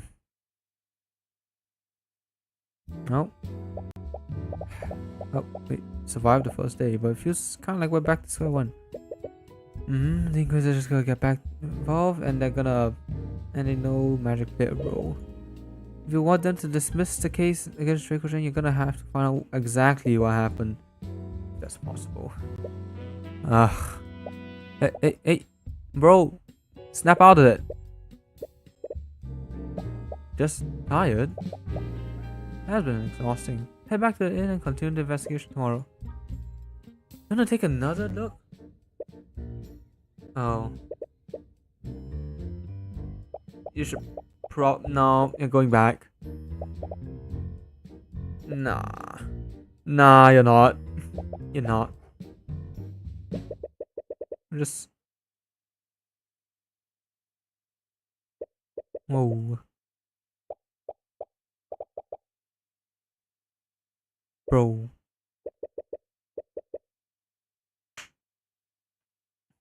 Yeah, he needs some professional help, yo. Better off investigate some other day.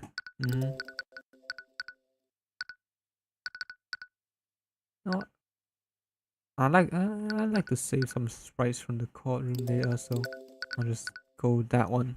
That save data. Not a nightmare overtakes your sleep. What's it this time? You clutch the note tightly in your hand as you read it. Sorry, Tyrion. There are so many things I wanted to tell you, so many things I wanted to show you. I'm afraid I can't do that now. I need you to be strong now. This world is bleak, merciless, and unforgiving. But I've seen you. I know how bright the light within you is. Use my eyes, peer beyond the divine gates as I once did. Use it to reclaim the future. Eyes? I don't understand. It doesn't matter, all you have to do is stop the execution. If you can distract the lights long enough, you can save her and run away. You have to abandon your home, but at least she'll be with you. You try to spring towards the gallows, a knight grabs your arm and pulls you back. Hey kid, can't cross this point. Hey, stop that. Try fruitlessly to break his grip by striking at him with your bare hands, but he barely feels anything through his armor. Continue to develop blow after blow to him, but does nothing. Your knuckles stop bleeding. Irritated by your behavior, the knight pins you to the ground. Damn kid. Desperately struggle against him to no avail. From this position, you have no choice but to watch what's happening. Wait, stop! You make eye contact with your mother one last time. Her body goes limp. Stare blankly at the hanging body. No, this... Age 10! Whoa!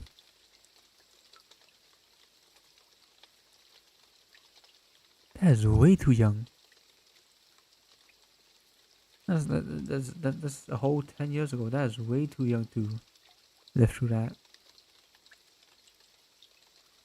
Poor chap. Such a load tightly in your hand. The comforting yet fleeting warmth from it.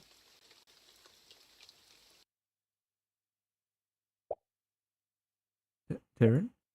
So that no nightmare. The tears streaming down your face. Quickly try to bring your sleeve up to wipe them away, but you realize that there's firmly gripping your hand. What are you? Sorry. You were shouting in your sleep, but you seemed to calm down a little when I held your hand. So I've been doing that. Aaron, are you okay? No. You've been acting weird since we've arrived in Oranax. It's nothing. It's not nothing. Does it have something to do with your mum? For the past 2 nights, you've been calling out for her in your sleep. Please, just talk to me. I'm your friend, aren't I?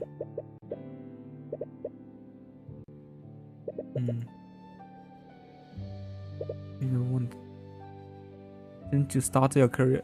To be fair, you haven't started your career for that long, but no. Hush is your friend.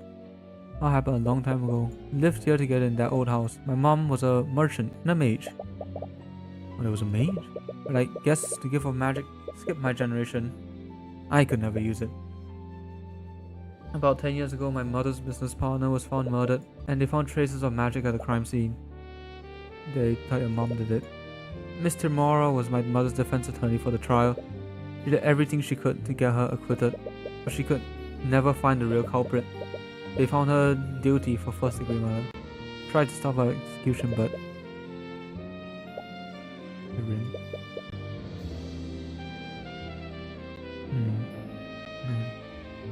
Poor lad.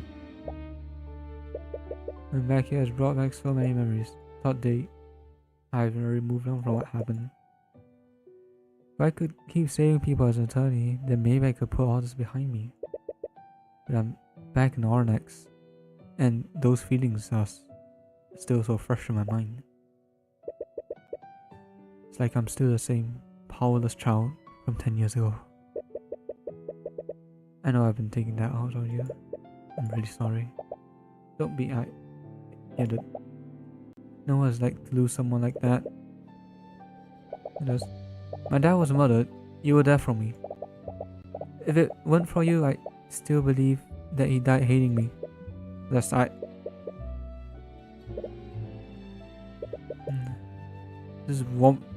Has this been the warmth you've been feeling with me your nightmare? So just let me be here for you. Alright, so sorry the last few days have been a bit tiring. It's okay, just focus on falling asleep. Stay with you for as long as you need me to. Oh, yawn. Also, feeling pretty tired though. I just smiles a bit. The first time since you arrived in Oranax, you finally receive a good night's rest.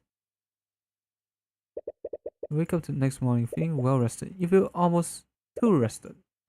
You really feel reluctant to leave the comfort of your bed. So that's you there. Hand feels whoa! Let's go!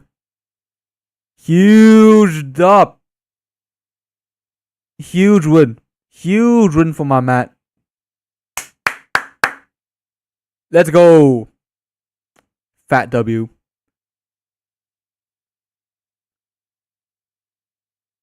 That's a fat W right there.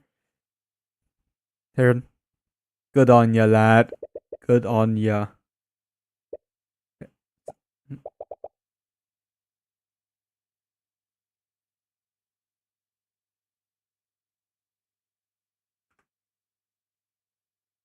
I'm gonna take a screenshot of this.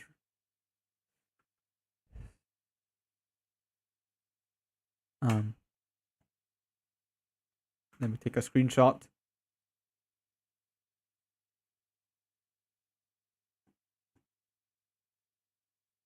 There we go.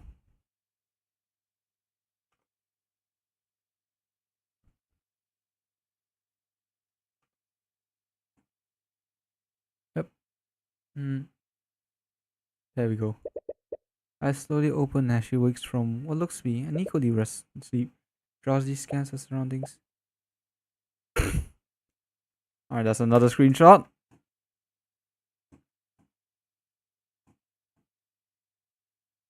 Oh. Aww. You both dart out of the bed.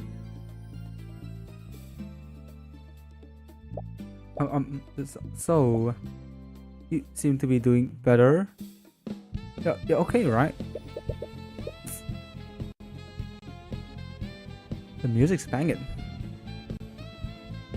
Yeah, that's your fault last night, bro. My man. Yeah, that's pretty poor phrasing. Madam. Hello? Are you there, Mr. Cuthbert? What the hell? Suddenly hear Esther's voice, and it's extremely loud. You look around to see where it is, but he's nowhere to be found. Esther? Ah, thank the skill laws, I finally gotten through to you two. Huh? Where are you? I'm using a spell to speak with you right now. I apologize for contacting you in this matter, but I was worried that something had happened to you two. Right, of course. Anyways, what do you want at this time of day? Is this time of day? Mr. Cuthbert? It's 3 PM in the afternoon.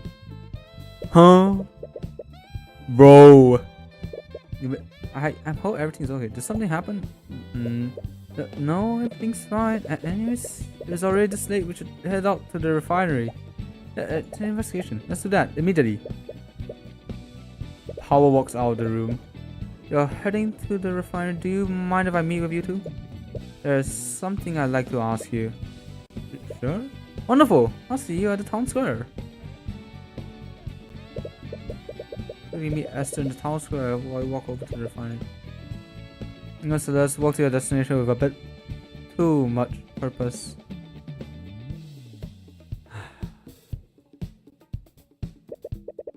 Now it's like you're trying to distance yourself from something. Every time you make eye contact with Celeste, she quickly glances away. Is that awkward? But you prefer this over the tense mood between you two yesterday. Anyways, Esther, what was the spell you used earlier? Let you speak to us without being there. Oh, there's a conjuration spell. It's called Send Message. I felt a bit uneasy that you could contact us out of the blue like that. More importantly, you're worried about what he might have seen. Don't worry, the spell is perfectly harmless. I can give you the perimeters if you like. Oh.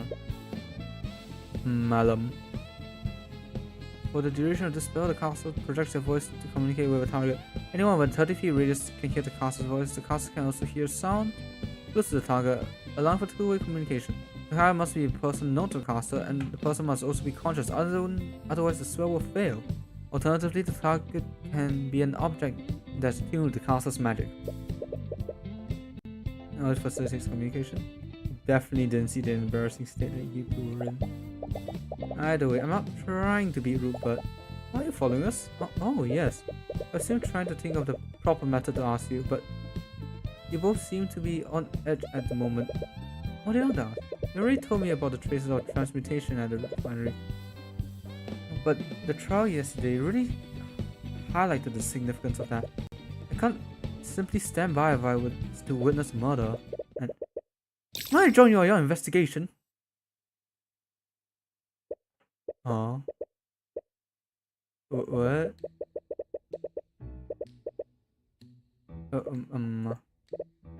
Sure, I guess.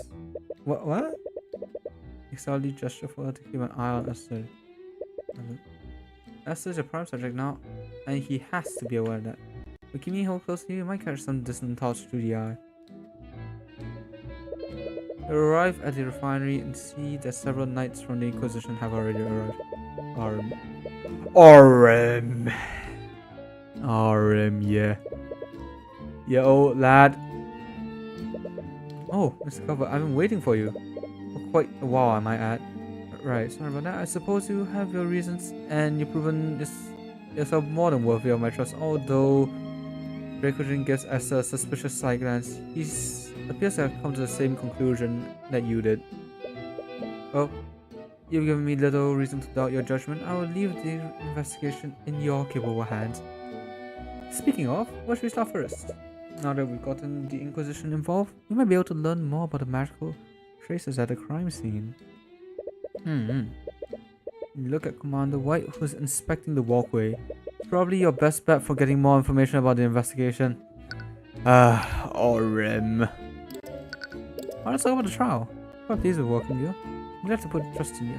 It's a long way from getting your case dismissed, and showing the possibility of a murder might have made things a lot more complicated. See no reason to blame yourself, you merely played the cards that you were dealt. Honestly, I'm still trying to make sense of what happened. Do you have any idea who the second victim might be? No idea. But all my other inquiries were unaccounted for. I doubt it was anyone who worked for me. Who was it then? Perfectly honest, I'm a little concerned for how many unauthorized people were there that day. Stranger Justin, Rika, Morrison were all there. And Esther, I guess. But volatile magic, volatile enough to dissolve one human body, might even dissolve two. This power box, yeah, nothing new.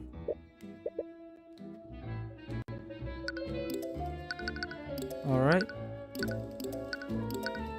Let's go to the walkway. Orim. Oh, it's you two, and who's the... Wait, the hell? Commander, please don't. What the hell are you two doing with the Crown Prince? What? It appears that my cover has been blown, as they say. You just say the Crown Prince. Esther the Wyvern God. Esther the Wyvern God 4, heir to the throne of Wyvern God. The entire time he's been speaking to the heir to the throne. I was hoping that I wouldn't come to this. 26, bro. Wait, hold up, y'all. You're a whole 8 years older than Aria. Are you sure you can't be her betrothed? It's like almost half her lifespan, man. Oh, I'm sorry, y'all. Majesty. Please, none of that. I would much prefer if you all continue to call me Esther. No, I could never. You've never seen the command this flustered. Why do you find the need to hide this from us? I didn't want you to think less of me. I admire your work, Mr. Cuthbert, which is why I was afraid you wouldn't speak to me if you knew the truth. No, he was correct to assume that. As a member of the royal family, he represents everything that you and Miss Tomorrow are fighting against. But he does look like a sincere, genuine guy. At the very least, you haven't seen anything incriminating through the eye of Horus. Anyways, this complicates things greatly. Esther's your primary subject, and so if he did commit the murder, you will have to implicate a member of the royal family. A nobleman is one thing, but would convicting him even be possible? No matter. You wouldn't stop seeing justice. It doesn't matter who you're facing, be they man, king, or god. And princess aside, you came here to talk to the commander about his investigation. Whoops. Since Esther doesn't accompany you, he might be more inclined to share details with you. Aha! Alright. Surprised the Inquisition is even here. I thought that you were all busy investigating Esther's missing ship. But wait, you know about that? Anna glances nervously at Esther. We wanted to put more of our people there, but Lady still insisted that we focus on the Dracogen case. As you should. I would much rather you find justice for Justin Wayne. That's far more important than looking for some musty old ship. Right? Skip for real? Alright, medical traces. Have you discovered anything? Did it look... That's definitely suspicious. The only those with medical traces on them are these. And the fact that we can't see them means they were less, at least within the last 48 hours. It's looking pretty likely that someone used transmutation on these rails that night. Still doesn't make sense though. How would someone weaken these rails specifically? I have no idea. Confused just as you are. If this was really foul play, then someone knew that Justin or some other person would be in this exact place. Second body. Has the Inquisition found any evidence to prove my theory? We need a second person falling into the vat. Sorry kid, but it ain't that simple. Body that Justin fella sort of dissolved. It's quite gruesome. If another person fall in, their body will have dissolved too. We could only find some bone fragments, blood, and a lot of metallic shards. Were you able to use any divination magic to identify these bone fragments? Yep. The ones before all belong to this way. No signs of bones from another person. Ah. There wasn't any evidence of another person falling in. You sure that you and Morrison saw a person fall into the vat, Esther? Definitely saw someone fall off the walkway and break the guardrails. Although, thinking back on it, I didn't recognize who exactly that person was. The harbor master and I were pretty far away and it wasn't well lit. Getting the second victim's body fully dissolved, that might explain why we can't find any bone marrow from them. No. My theory is correct, the second victim fell minutes after Justin fell. It wouldn't make sense if that person's body fully dissolved before Justin's. Either way, Draco might want to hear about this.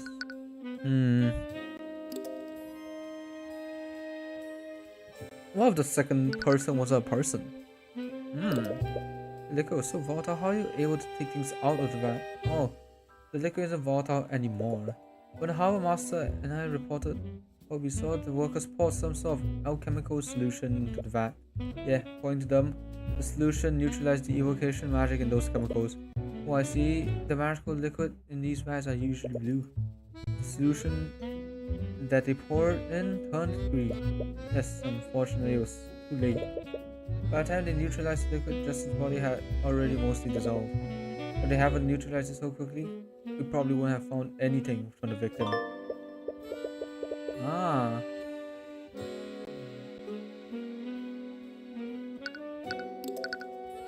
I still can't believe that you're the crown prince this entire time. I wasn't trying to deceive you. I was just worried that you might treat me differently if you knew the truth. Oh, alright. But I called Steven over here for you. He'll probably want to see you. No, I think it'll be best if you didn't. Oh, I remember now. You're a crown prince that makes prosecutors steal your fiancée.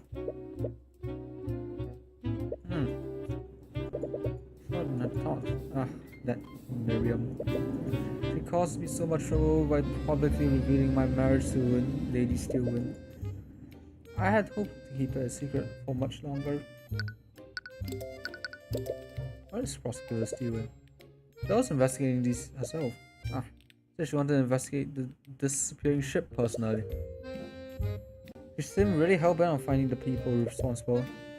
They did attempt to kidnap the Crown Prince after all. She does really care about you. Oh, right. Oh. There's no say in the matter. I know she only tolerates me for the good of our kingdom.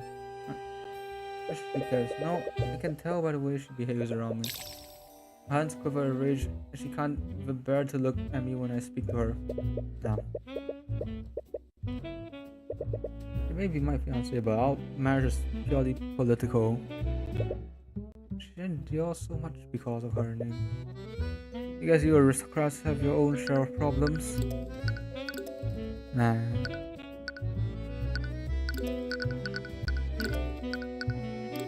Here's a better man.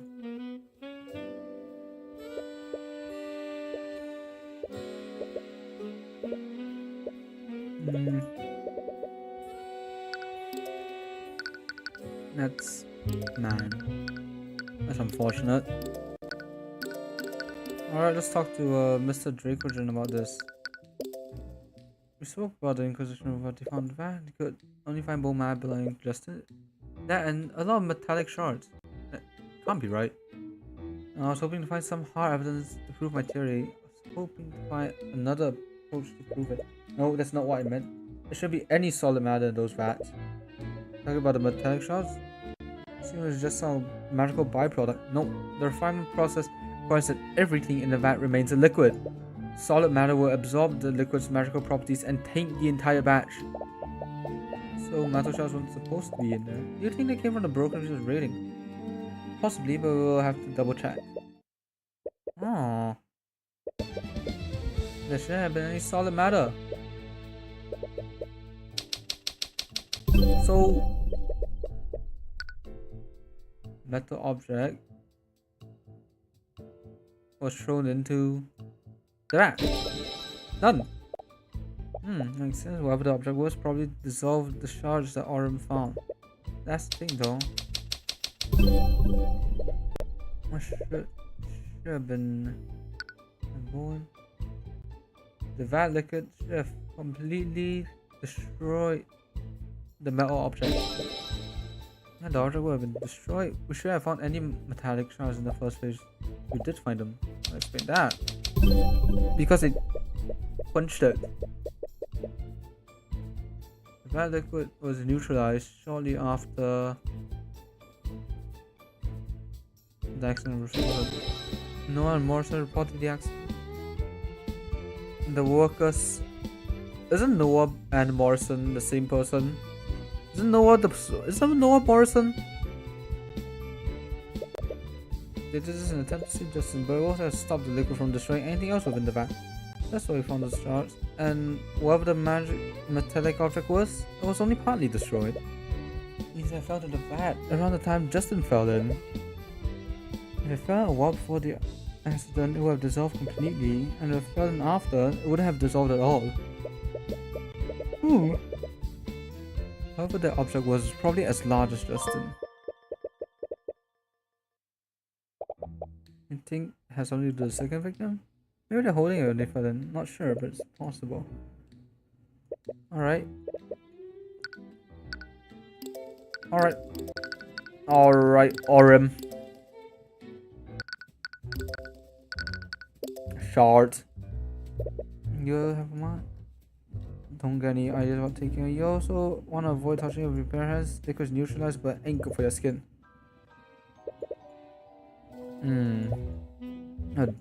A lot.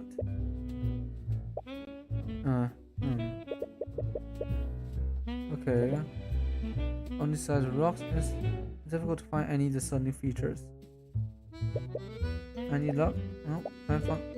Oh, yeah, I found something. I'm not exactly sure what it is. Oh, an engraved one. That's the crest of House von Sanctus. Oh. Oh, okay. Okay, do you know who will have a house emblem like this? Normally, only the Lord Retainers will have the emblems of his house. I thought that Justin was the one who had this in his possession. You think Von Sanctus' retainer fell into the vat that night? Definitely possible, but if that did happen, why haven't we heard about it? What if Von Sanctus will have the resources to keep something like that out of the public eye? The only way to know for sure would be to ask him ourselves, but even if we could talk to him, he'll never cooperate with us. That's the prince.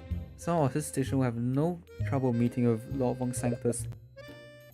An idea begins to form in my mind. Unless... What is it, Mr. Cuthbert? Yes, sir? You think you could help us interrogate Lord Von Sanctus? Really? You need my help? Ah man, this Esther guy is fun. It's chill. In this instance, it'll be very difficult to speak. It'll be very difficult to speak to him by ourselves. But as the Crown Prince, he'd be much more inclined to speak with you. Of course, I'd be happy to help. Might be overplaying your hand by utilizing Esther this way.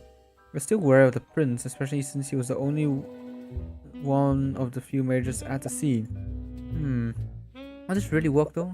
It's not ideal, but it's the only lead we have so far. Still bothers you? Haven't you found any bone marrow from a second person? Maybe. You're overthinking it. You should pursue every lead and see where it takes you. Do that, then you'll find out where Lord Von Sanctus is. Oh. Ah, doesn't matter. Okay.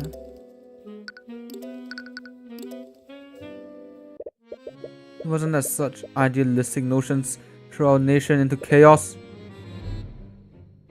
Huh. Okay, Von Sanctus. What's this kind of speech are you doing? Your best to remain hidden from view while you listen. Please understand, the actions of the nobility seem callous. However, we only have your best interest at heart. The controversy with the Dracogen Trading Company is just one of many examples. These so-called unions that men like him support seem appalling, but they only obfuscate and hinder the nobility from protecting the working class. Men like Stephanic Dracogen are merely charlatans. They only seek financial gain by strong arming your true benefactors. True benefactors? A joke? I love Von Sanctos was rid of Dracogen, but I never expected him to be this zealous about getting rid of him. It isn't just about Dracogen specifically, but about what he represents. The Dracogen Trading Company has presented tangible proof that his policies are both effective and profitable. Even businesses that have no affiliation with him started following his example. Von Sanctus is merely a relic of the past, and I think he knows that his archaic ideas won't survive in this landscape. I can only hope that our Grand Kingdom recognizes this danger as I have. Ugh, what a load of garbage. It's obvious that Von Sanctus knows his days are numbered. But look at what happened. He let the common folk set their own standard, and the young man died. It's this nobleman who killed him. I'm telling you. Saw Von Sanctus get into a carriage shortly after his speech. He appears to be heading back to his manor. Alright, to the manor. So this is the Von Sanctus house. Here's more of a palace in the house. Ugh, what's that smell? Pungent and sour odor. So Von Sanctus head back here. We should be able to speak to him soon. Wait, Tyrion, isn't he gonna recognize us? We can't really avoid that if we want to question him. We need to speak with him directly, but even a noble like him will have to act civilly with the crown prince present. Like how you civilly embarrassed and insulted him a few days ago.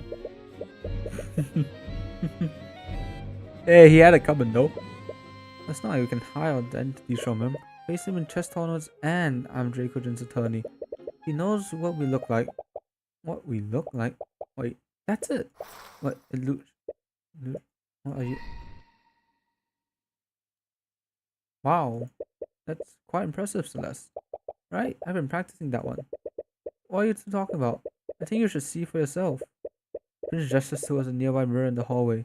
Reluctantly approached it. Just what exactly did Celeste do to you? Why did that look like Reese Rudolph? Looks great, right? Eris taught that one to me. Do you honestly expect him to fall for this? Probably a powerful mage, she'll see right through this. Are you telling me that the crown prince is here? Why didn't you notify me sooner? You hear Von Sanctus shouting at his attendant from down the hallway. He seems to be quickly heading this way. Uh-oh. You might want to disguise yourself as well, so don't encourage her. This is extremely illegal. Right, look.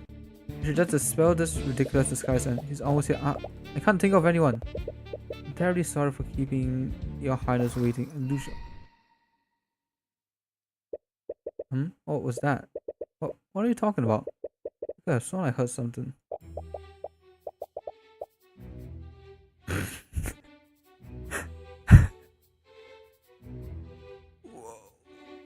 Yips. Didn't hear anything either. You must be imagining things. Oh my god. He's able to mimic her voice well enough. Oh, are you still in? I wasn't expecting you until much later. Well, I don't answer to you. I shall do as I shall please. Yes, I suppose you have a habit of doing that. Whoa. There's other things I was mind. Anyways, Lord Von Sanctus, pardon the abrupt intrusion. I came to pay my respects. I'm honored by your majesty's presence. Unfortunately, I'm quite busy with administrative matters at the moment.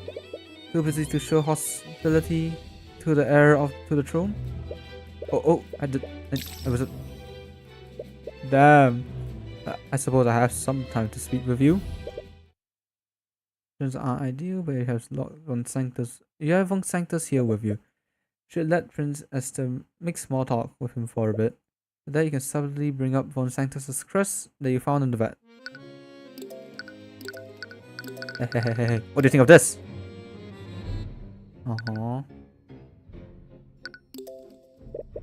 Long flight, upper parts.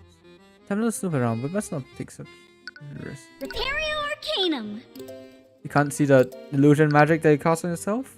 Okay.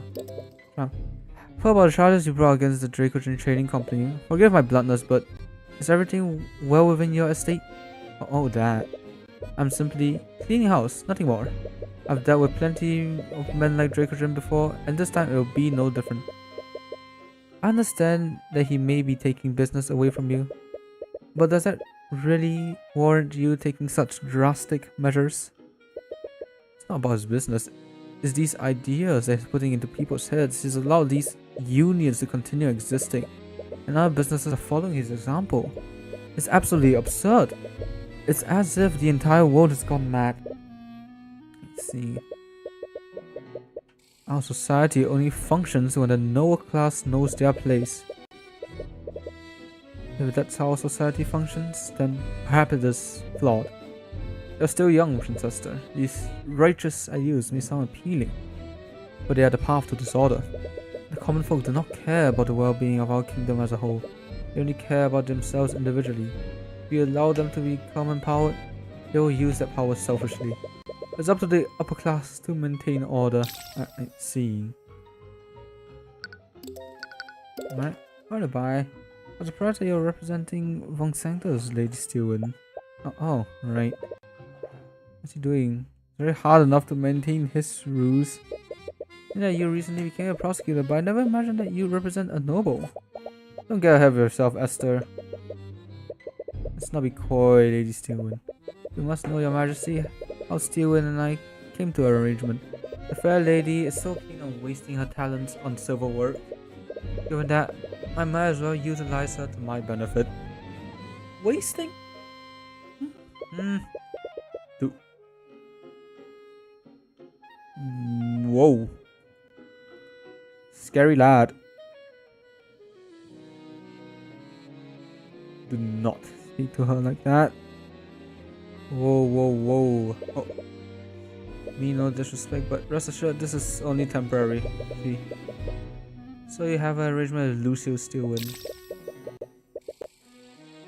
Oh. Man. Why does everyone put so much disrespect on Aria? Man. By the way, Lord Von Sanctus, have your attendants gone missing lately? That's an oddly specific question, but no, all of my attendants are accounted for. Don't see any dissonant thoughts from the eye, but he could be unconsciously shielding himself from it. I was asked, why would you ask yourself? Why would you ask such a question? See, I actually found a discarded trinket while we were walking along the city. It has a crest of House Von Sanctus on it. I was worried that something unsavory might have happened to one of your people. I see, I suppose you must be on edge after what happened to your ship. However, items with the Von Sanctus crest are quite common nowadays. Really? The item you found must have been a product produced by Von Sanctus Industries. Huh. So, the Von Sanctus crest is on some of the items produced by your company. Or just some of the items. The Von Sanctus crest is engraved on every product created by the Von Sanctus Industries. Ah, branding. Of course. As a result, people have come to associate the quality of our products with the quality of House Von Sanctus. Or at least they did until hacks like Dracogen came out of the woodwork. Yep, branding. What type of product does the Von Sanctus industry produce? We used to produce magical accessories for mages, but now we produce all manner of products. As a head of commerce in our kingdom, we've diversified our holdings. Oh.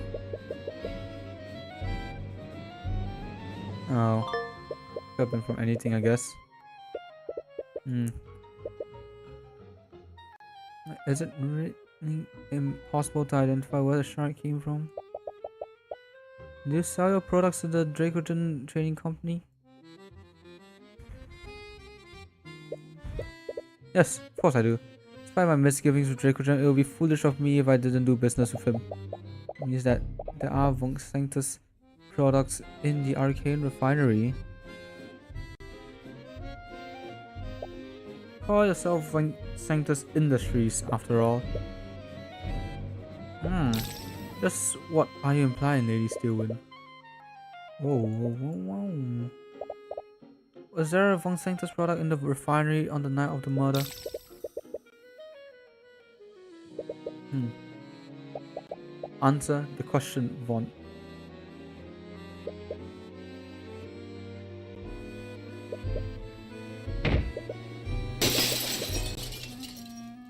Oh, so Lady Steelwind, are you okay? Hmm. I'm not paying for that.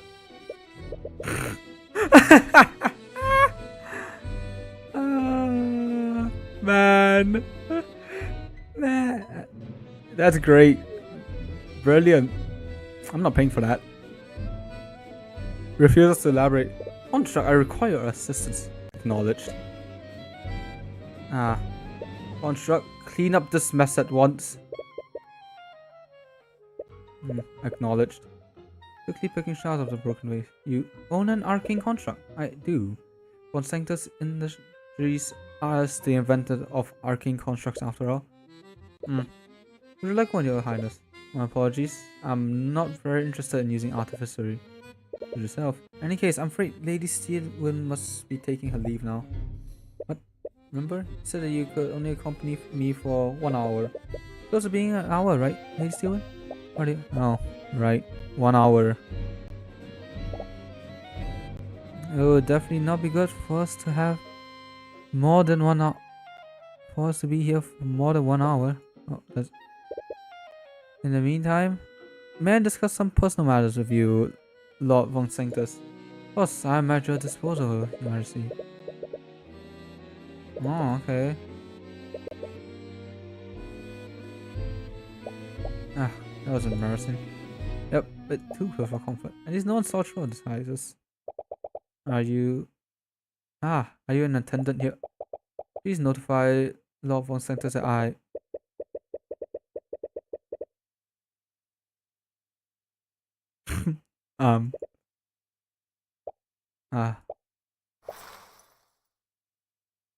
Abused.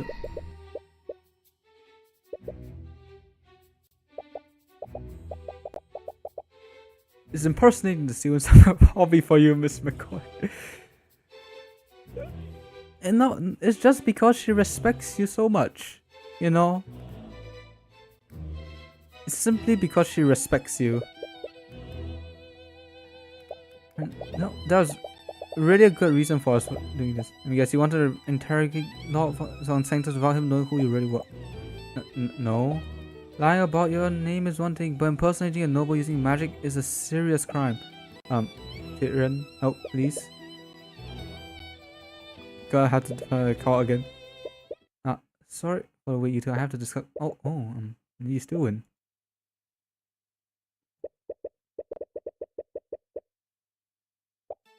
You imagine.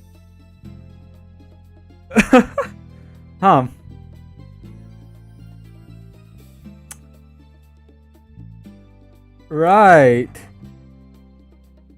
Right.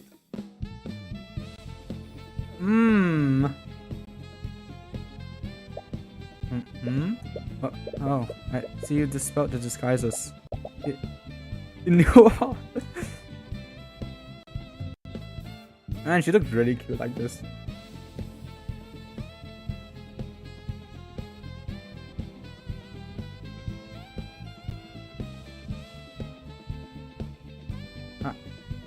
Man. That is... Oh. He's trying to calm her down. For the better or worse, her attention is firmly focused on him. I'm terribly sorry. I didn't mean to disrespect you. Not that. Whoa. That's not why you...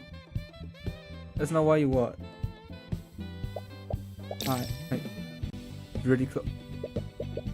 Include this ruse under my orders. Could you please look the other way just this once? Okay. I'm gonna lace you one. Don't forget this.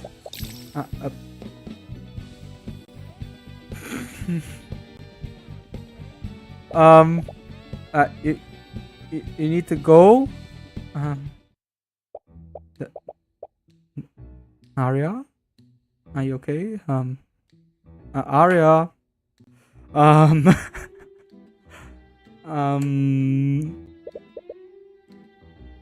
Alright, so you had to.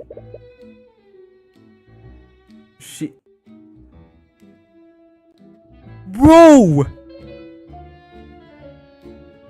Nah. Ain't no way. Ain't no. You're joking. You're joking. You're not serious, are ya? No way. You're joking. You can't possibly be that dense. Yeah, you're so. Oh my, yeah. Any case, it's time to run out of time. We should head back to the refinery. I don't know where the metal shard came from. Yeah, from what von Sanctus told us, the only thing we can find out where exactly it came from. If each von Sanctus product has that quest, it could be a number of things. Hopefully Dracogen can help us narrow down that list. If it did come from some kind of industrial tool, we might be able to check if there are any of the refinery's tools are missing.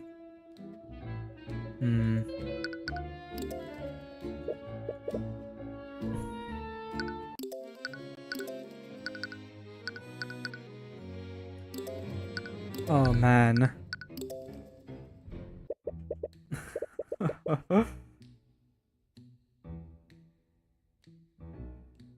Oh man.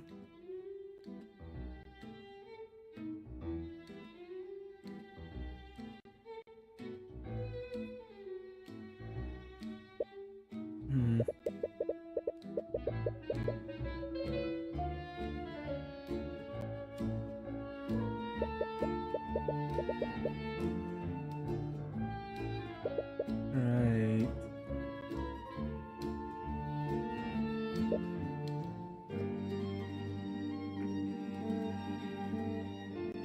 Do that. Yeah. Anything from that? Right.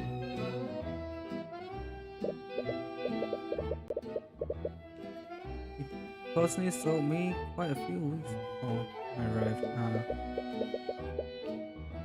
Plus, there's a security system for the refinery building.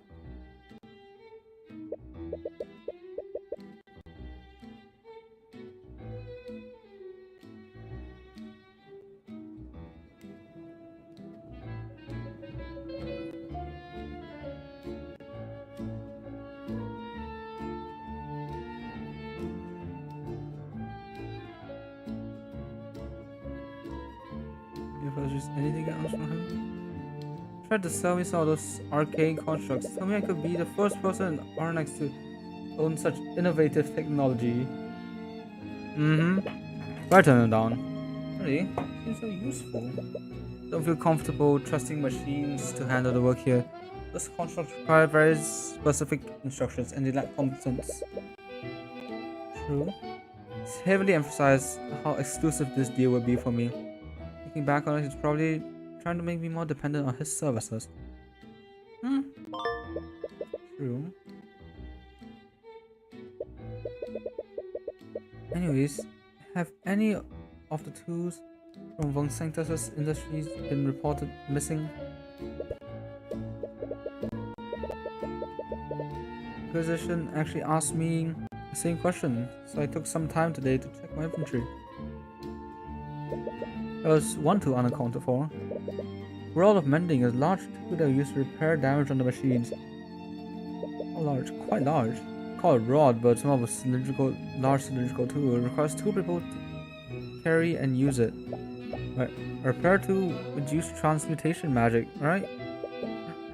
Right. Oh, the Rod of Mending was the one that weakened the guardrail. Is that possible, Dracogen? I suppose that is possible. Not to mention it, and called it being a way to reverse its effects. Never even considered that the transmutation traces were left by an artificery tool. Does lift some suspicion off of Esther? Blanca sabotaged the railing with a rod and then they threw it into the vat to cover the track. If it didn't completely dissolve, that would mean that they threw the war out in close to when Justin fell off of the walkway. It can't be a coincidence that these two events happened so close to each other. I still have no idea who actually broke the guardrail. We didn't find a second body in the van, and we don't have evidence that proves a second victim even exists. Because we feel that as if we have more questions than answers at the moment. Learn a few facts about the case though, and the Inquisition verified the traces of transmutation. The burden of proof was still on the prosecution to prove that Dracogen is at fault. Even if Steven has a proper explanation for that, I can counter her with the facts we've learned thus far. I just hope that the trial goes smoothly as you're describing. Regardless, I really appreciate the work you've done thus far. I'll leave things in your very capable hands.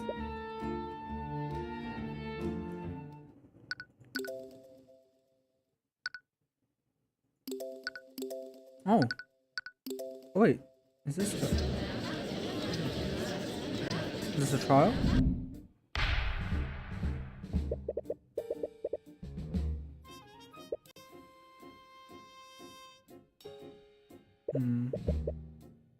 The facts of the case seem very straightforward.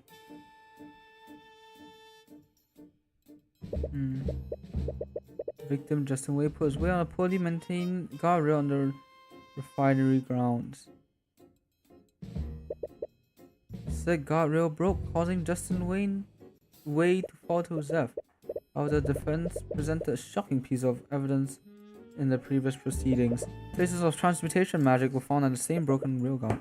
This new evidence implies that sabotage, if not outright foul play, played a part in the death of the victim. This evidence is also accompanied by conflicting testimonies from witnesses. All of these elements have shown quite some doubt on the validity of the prosecution's case. Yes, however, the prosecution maintains that Dracogen Trading Company is at fault for Justin Wei's death. Even though someone may have sabotaged the guardrails, the prosecution acknowledges that sabotage may have occurred at the scene of the accident. However, we also believe that there are several factors in this case that the court is overlooking. As we know, several witnesses were present at the refinery at the time of the accident. The harbour master was showing a patron around the refinery. Mushrika Tudor was making a food delivery and entered the building. Of course, the victim Justin Wei was obviously present as well. Each and every one of those people had no business being in the refinery at night. In the case of the harbour master and patron, it would be hardly reasonable for anyone to stop them. That may be, but Justin Wei worked in the freight division and should not have been at the scene. I've already verified this with my client. The victim was not authorized to be in the refinery building. And who stopped Justin Wei from entering the area unauthorized? Is it not the duty of Stefanik Dracogen to prevent such individuals from entering the building? My client can't be held responsible for Justin's breach of the set protocols. And you surely can't hold my client responsible for someone sabotaging the guardrail. This so-called sabotage is only theoretical until a proper culprit is found. Maybe compelled to agree with you, Miss Steelwin. After all, there is no hard evidence that proves the traces of transmutation were left by a specific spell. What kind of mental gymnastics is... Every part of the guardrail had traces... Every part of the guardrail that had traces on it was rusted. Bending to the context of what happened to suit their purposes. Hard evidence means everything here, and the rod of mending has been reduced to shards in the vat. Without a complete rod, you can't prove that someone used it to sabotage the guardrail. Regardless or not, is it not the responsibility of Dracogen Trading Company to ensure that its employees do not wander into restricted areas? Blaming a potential saboteur puts the cart before the horse. It doesn't stop with Justin Wei either. Was Mushrika Tudor able to enter the building? She doesn't even work for the refinery, yet she was able to waltz into the building without any trouble. Without how negligent. That's true. I believe we should hear from Miss Tudor directly. Let's hear how easily she gained access to the refinery on the day of the accident. We've already anticipated that. Mushrika Tilda is prepared and ready to testify. It's never good to put someone on the stand when you don't know what they're gonna say, but you know. Miss Tilda, are you aware why you've been called here today? Yeah, I heard everything from the gallery. Then you have no problem answering the following question. Did you encounter resistance when you entered the refinery at the night of the accident? Witness, may I remind you that you are under oath to tell the court everything that you know. Failure to do so is a crime. Look, no one tried to stop me. Sorry, Tyrion. So you have nothing to apologize for, witness. The one at fault is the Dracogen Trading Company and their negligence. Hey, that's... For the record, please testify in detail how you entered the refinery that day, Miss Tudor. Okay. Alright. I was looking for Justin in the freight area, but I couldn't find him. I decided to look for him in the refinery's main building. There was some kind of magical door leading to it, but it was unlocked. Nothing really stopped me from entering the refinery building. The court can clearly see there were no safeguards preventing the witness from entering the restricted area. The witness clearly stated there was a magical door leading to the building. There's obviously some kind of security door powered by artificery, just still unlocked and effectively useless. Okay.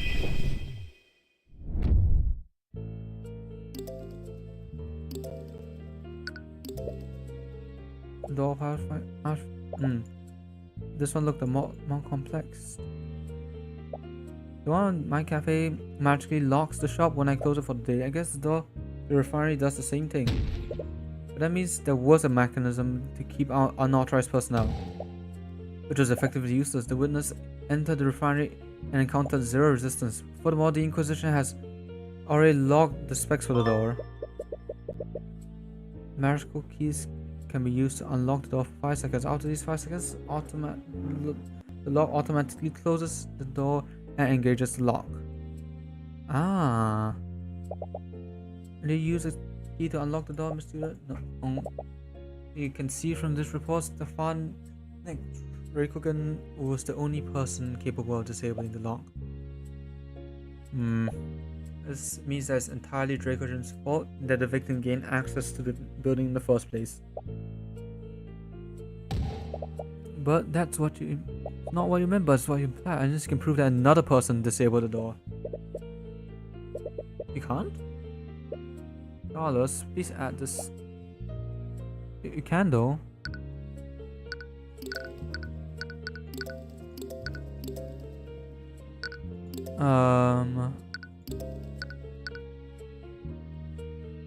He took lockpicking shit. Claimed that my client expressed negligence by disabling the door. This is the reason why the security door was unlocked and why the current witness was able to enter the building.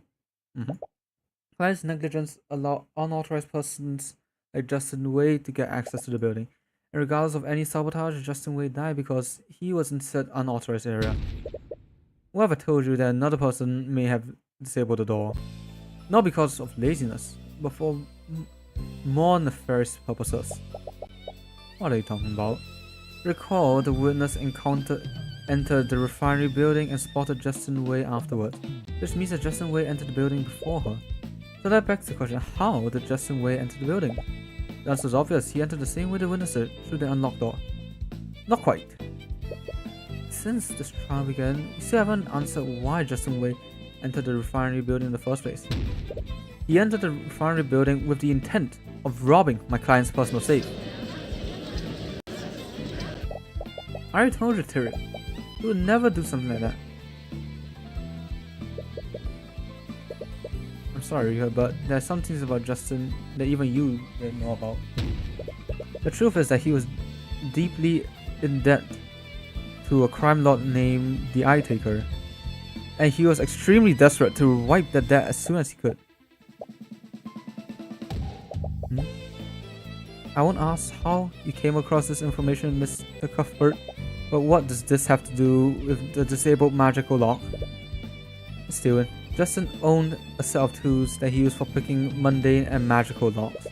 The safe that he was planned to rob was located in my client's office within the refinery building. I have witnesses who saw Justin retrieve those tools shortly before the night of the accident.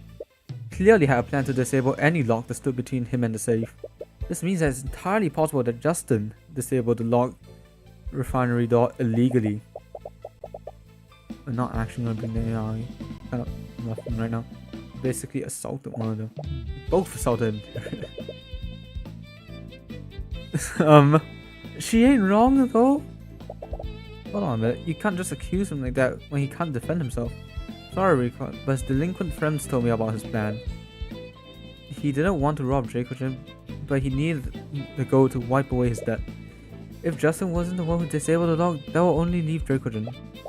But there has to be an situation where neither of them are guilty. A scenario of both Justin and Dracogen I understand is too optimistic, if not impossible. But it's not as if you're clearly entirely certain of what actually happened. Alright, Rika, you know Justin better than I did. Let's assume that you're correct. Neither Justin nor Dracogen disabled the locks that day. How did either of you enter the refinery then? Well, someone must have disabled it before then. Wait, let me think through this. Huh? You're just speculating. Plenty of people who disabled. One of the employees got lazy and forcibly broke it. Osby, the nobleman working with Mr. Morrison, is a mage and could have used magic to do so. It could have been the maintenance constructs. I saw one working on the machines. Maybe one of them broke the lock. Can barely even begin to point out the issues with your theory, Miss Tudor. If you recall, the entrance lock can only be disabled by Stefan. Even Mr. Cuthbert's theory makes more sense than your list of suspects.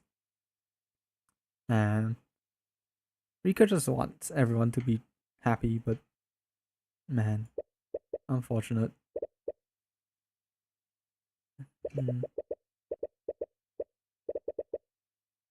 Why if there's something else wrong with her testimony? The defense would still like to exercise the right to cross-examine the witness? Waste of time. Our court agrees with Ms. Stewart. We also recognize this Mr. Cuthbert's right to cross-examination. However, I will not allow the defense to waste the court's time. If nothing substantial is gained from the cross-examiner, I will not hesitate to end it early. Okay. Okay.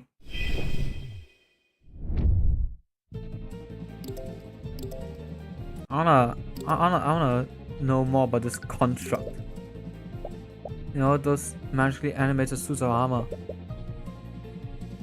Arcane construct only perform the actions they are ordered to do, and the construct at the refinery will only take orders from their administrator, Stefanik Dracogen. As you want to imply that Stefanik Dracogen ordered the construct to break the lock. May I remind the prosecution that constructs are prone to error and misinterpretation of their orders. Perhaps this construct accidentally broke the law while carrying out its usual orders. The Inquisition found no evidence of physical tampering on the lock. If they had, the security system would have been alerted the moment this happened.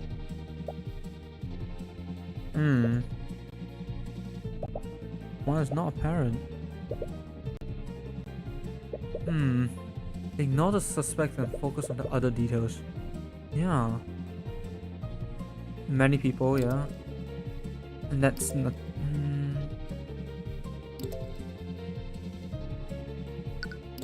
I mean, he doesn't use that though.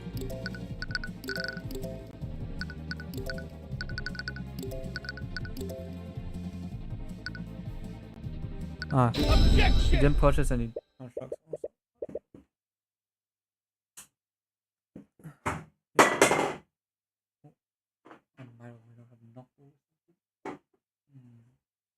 Sorry about that. Alright, I'm back. Can't be right, can it? He said he saw a maintenance contract inside the refinery building. Are you sure it was an arcane construct? Yeah, I've been keeping an eye on them in the Von Sanctus catalogs, but they're not available to the public yet. When I saw this construct, what was it doing? Not sure. It looked like it was doing maintenance on the machines. It shouldn't have been there in the first place. What was it doing, and more importantly, who sent it there? As I've said before, an arcane contract is owned by the defendant and wouldn't have disabled the lock. Agree. A contract owned by my client wouldn't have done that. But an arcane construct are extremely rare and not available to the general public yet. Furthermore, they are only produced and sold by Von Sanctus Industries. Lloyd Von Sanctus personally sold several products to the Dracogen Trading Company, However, when offered the opportunity to purchase his arcane constructs, my client turned him down. But my client disliked the construct's flawed intelligence. He didn't want them working in the refinery. He turned down Lord von Sanctus's offer in favor of utilizing human labor. Exactly. The contract was supposed to be there. My client didn't own any contracts. Why did the witness see one there? Or to phrase this question differently, who sent the construct there? Who? Why would anyone send a construct into the refinery? First, let's consider the rarity of arcane constructs. They are highly experimental and not available to the public yet. With all these elements in mind, only one person in the city of Ariaussy could have done this. Why, you can't possibly be... I do. Few individuals have access to an arcane construct, and even fewer had the ability to disable the locked door without alerting the security system.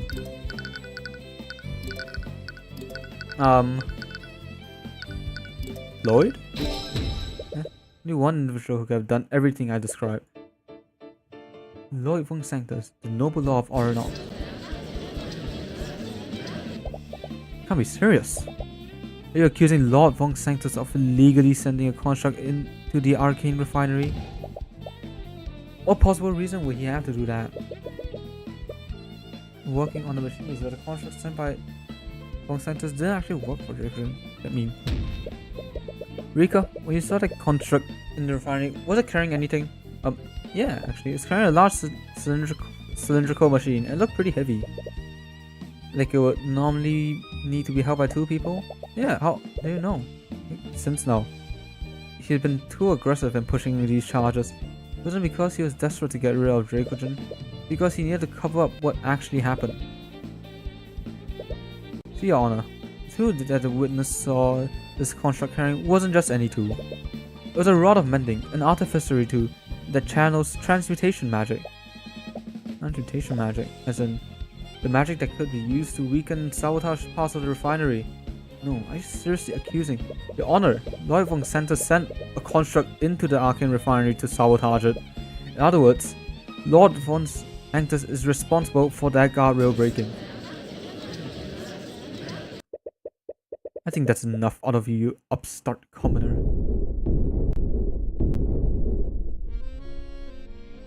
Ah, you. Why don't you just get on? Who's gotta stop it? I've had enough of these blatant accusations. If you want to sling mud at my name, you will do it to me directly. Von Sanctus, I'll highly advise against doing this. Please. Do you think I'm a fool like that? Do you think I'm like that fool Pierce? The defense's theory is laughable, and I have several pieces of evidence that can easily prove my innocence. Very well. The defense wishes to accuse you. I see no harm in allowing you to defend yourself. The court would very much like to hear your testimony on the matter. Okay. Alright. Oh, accordion. It's possible to order a construct. It is possible to order a construct to complete a complex list of tasks, but doing so is ill-advised. I'm sure you observed this with the Nightgrave trial. Constructs are extremely prone to error when completing a long list of tasks. According to defense, the saboteurs stole a rod of mending and used to sabotage very specific sections of the refinery. I would never trust a construct to discreetly complete such an intricate set of tasks unsupervised. And before you ask, I was miles away from the refinery at the time of the accident. I have several associates who can confirm this alibi. Therefore, I had no way of observing this construct from afar, nor did I have any way to communicate with it.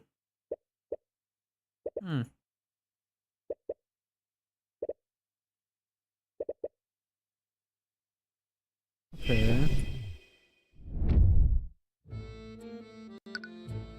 Let's see, what evidence do we have? I mean, this is probably from the construct. The construct fell in.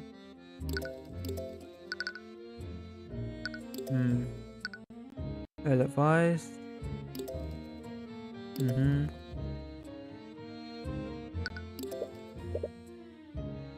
As a chairman of Von Sanctus Nursery, you have the resources and know how to use it in such a way. Yes, I suppose I would, but you forget I couldn't have been there personally. Unadvised. Unsupervised. Desperate enough to take a chance like that? Please, I'll admit that I find Dracogen to be a nuisance to my holdings, but I was hardly in a position to resort to such desperate tactics.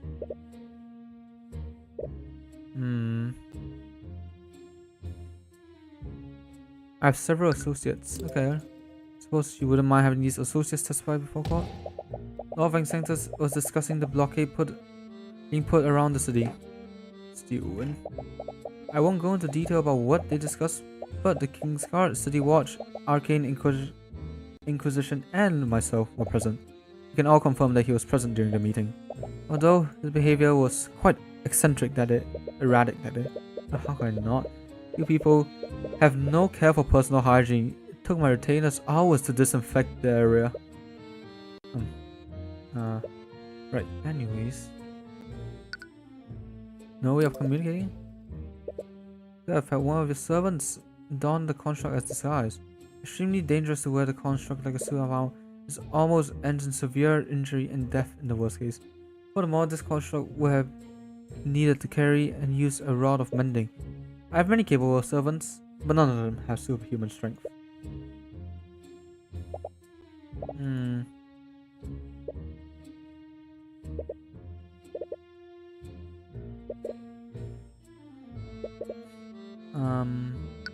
Okay. North, massive floor, artificial can only do so much. Not advanced enough to replicate common sense of a marvelous innovation. You may need to supervise them if you give them complex tasks. I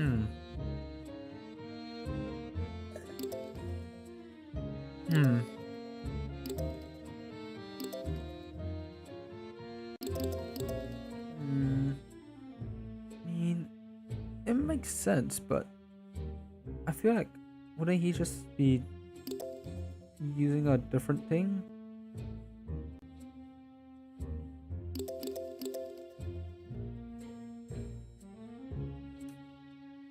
Could have had another guy supervise it, or maybe he used send message. So would that even work? I think he's communicating it, right? So might as well. 1 hour. 30 feet. 30 feet isn't that long, but... Objection! Oh, okay. Observe and communicate. As said, the meeting is still went for the entire day. Anyone there could have testified to that fact. Not disputing your so-called alibi, but it's not as watertight as you might think. What are you talking about? I was there at the meeting, Mr. Cuthbert. Lord Von Sanctus may have been absent in mind, but he was there physically. Absent in mind, so his attention wasn't focused on the meeting. It means that his attention was elsewhere. Suppose you're correct, Mr. Stewart, but I still have one question for you, Lord Von Sanctus. And what would that be? Are you able to cast the send message spell? What? Mr. Stewart, your client may have been physically at a meeting, but his attention was somewhere else, wasn't it? Could have used a combination of spells to view the construct during the meeting. He could have used send message spell to communicate with it over a large distance. If my claim is truly false, your client should have no trouble disproving it with his spell compendium. Von Sanctus. You appear to be hesitating, Von Sanctus. Can I assume that you do know how to cast send message? If so, that will punch a gigantic hole in your alibi. Stewart, you were there, weren't you? My attention was fully there. The idea that I was communicating with a construct is absurd. I'm afraid I can't say that, Lord Von Sanctus. Stewart, I did find it odd. Your attention appeared to be elsewhere, despite the gravity of our discussion. And I seem to recall you speaking under your breath the entire time. I also just assumed that you were muttering obscenities, but Mr. Cuthbert's explanation does seem possible. But what are you saying? Aren't you obligated to defend me? No, you're not a client. Well, wait, you are. But she's not defending you, she's fighting for you. That's not the prosecutor's job to defend for you. I'm obligated to represent you to the best of my ability. I'm not obligated to forge your alibi for you. You know. He did not call Saul. Von Sanctus, I'm afraid the court needs an answer. Are you able to cast the send message spell? Fine, I admit it, okay. I am able to cast send message. But that still doesn't prove anything.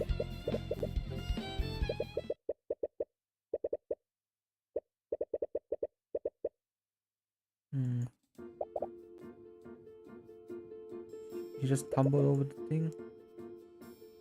He just fell over even though... And then please enlighten us. How could both the testimonies be true? Both saw someone. Two different people. Yep. It's not a clean ending. There's only one more forward. Review Von Sanctus for the petty saboteur that he is. I'm gonna stare at him again. Oh, you're gonna argue with him. Why do you hesitate so long to answer my question, Von Sanctus? You know very well why I hesitated. Why would I willingly give you evidence? You clearly intend to use it against me. Regardless, this entirely disproves your alibi. You could have communicated with your construct during the meeting. By that logic, I could be the mastermind behind every crime that occurs in Ariaussy. I may have miscommitted this crime, but there are plenty other individuals that could have sent an arcane construct.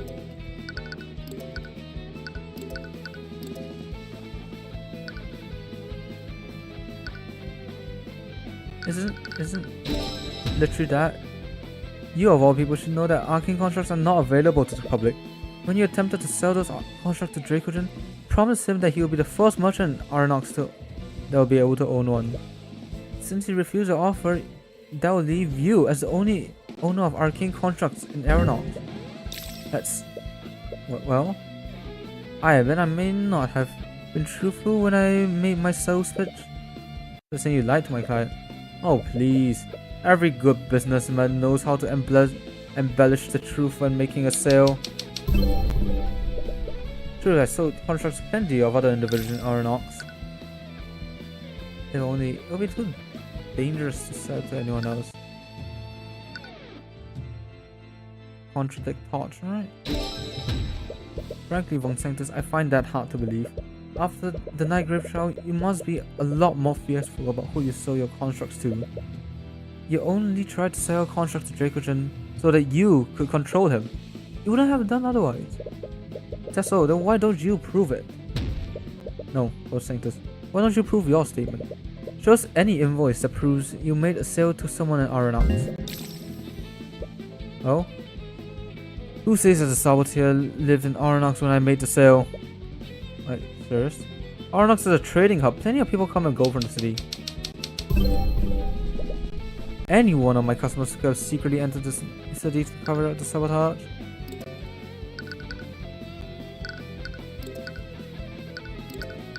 Lockdown. It was locked down. Von Sanctus, you might have been right under any other circumstance, but the King's Guard had locked down the city on the day the accident occurred. No one except for a few selected individuals could have left or entered the city, and due to the gravity of the situation, the King's Guard created profiles of everyone within the city. Why don't we cross-reference the records taken by the King's Guard with the list of individuals that you've sold contracts to? But I suppose from your reaction, that list would come up empty. So why don't you admit to your crimes, Von Sanctus? Or do I have to drag the evidence into court myself? Wait, drag the evidence into court? Why don't you go ahead and do that, Mr. Cuthbert?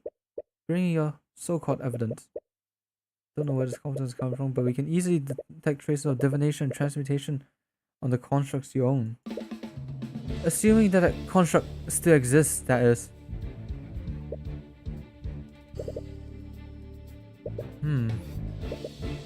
There's resources you could have hidden it anywhere. We still have the testimony of Mushrika Tudor. I'm sure many other people saw constructs walking around the refinery. Common folk can hardly be trusted to recognize complex artificery. Without the actual construct, all you have are several unreliable witnesses. Tell me, Lady Steven, can I be convicted of such a serious charge with such evidence? No, suppose not. That. If you could find where he disposed of the evidence, might be able to direct the Inquisition there. Come on. You don't need to activate it. You undignified leg will do you no favors. What is it? Yeah, of course, it's a powerful tool, Tyrion. But that's twice you've used it to get out of a corner. If you keep relying on that one trick, you never grow as an attorney. One day, you'll find a witness that the eye doesn't work on. From your silence, I assume that you have no way to refute my claim.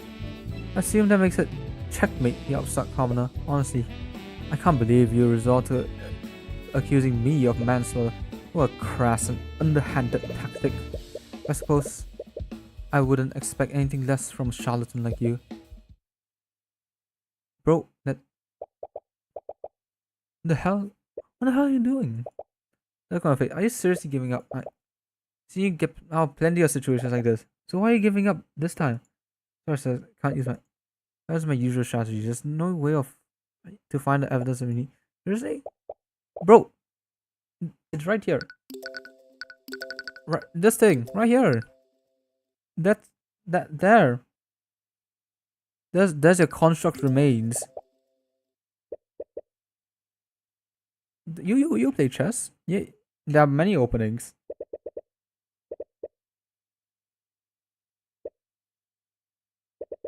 And yeah, you don't have a shred of physical evidence claims. I'll be taking my leave. Not quite done with you yet, Von Sanctus. Honestly, the desperation is almost pitiful. You should really learn to lose with dignity, Mr. Cuthbert. You can still extrapolate his plan and actions. Okay. Let's explore my theory a little more and see for ourselves if there's no physical evidence. If you want to use a construct, you will have need to maintain constant communication. So to prove that this communication occurred, you will need something that connects you to it. Can only talk, but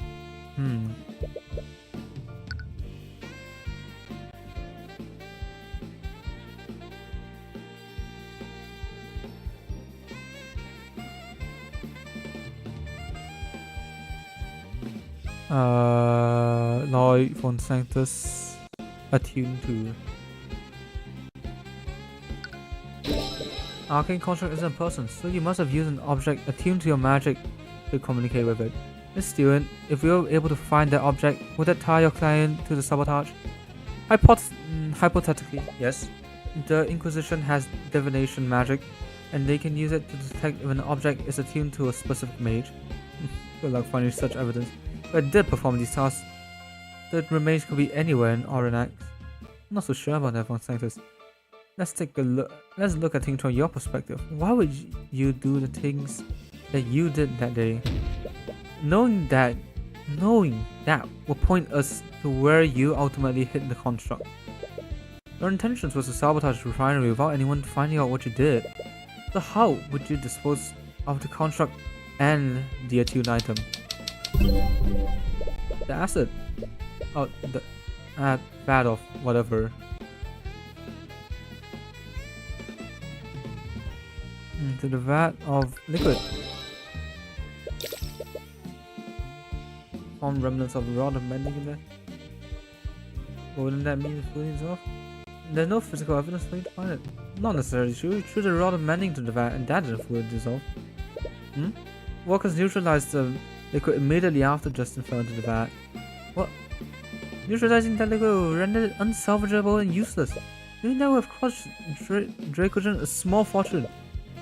Unlike you, Von Sanctus, my client values the lives of his workers over his profit. Because of that, the Inquisition was able to find pieces of bone matter and metal within the vat. The rod didn't fully dissolve.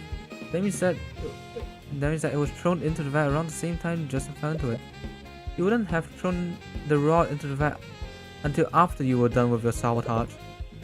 And if you wanted to destroy the rod, you would have destroyed all the evidence that you need to get rid of.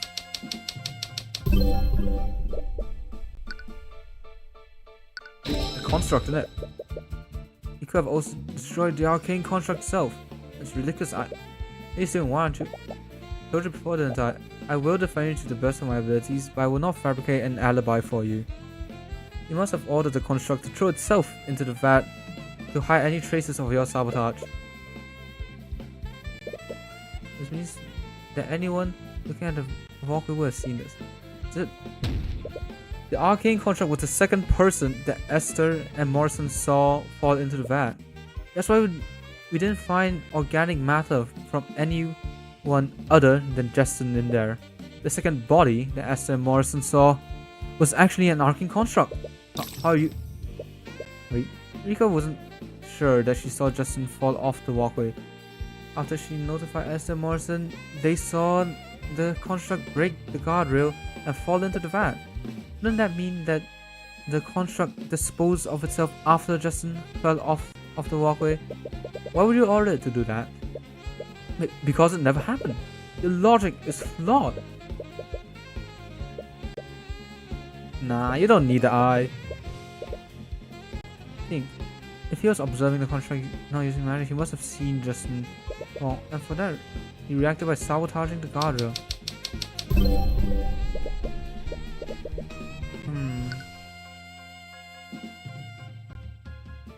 Sanctus wanted this construct to Justin's death to look like an accident.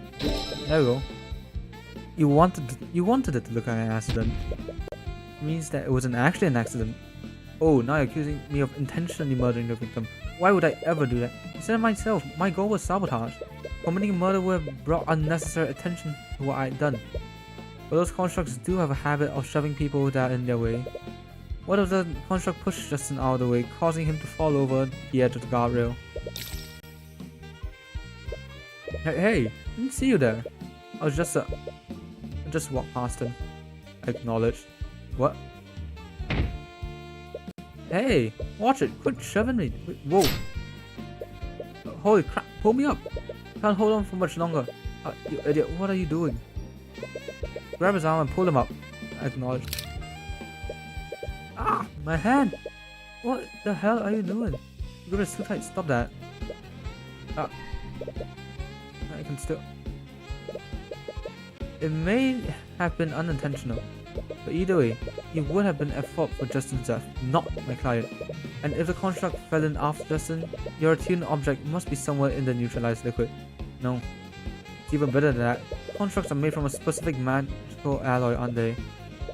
I'm sure with few divination spells, we can identify the metal shards from the construct and your arcane focus.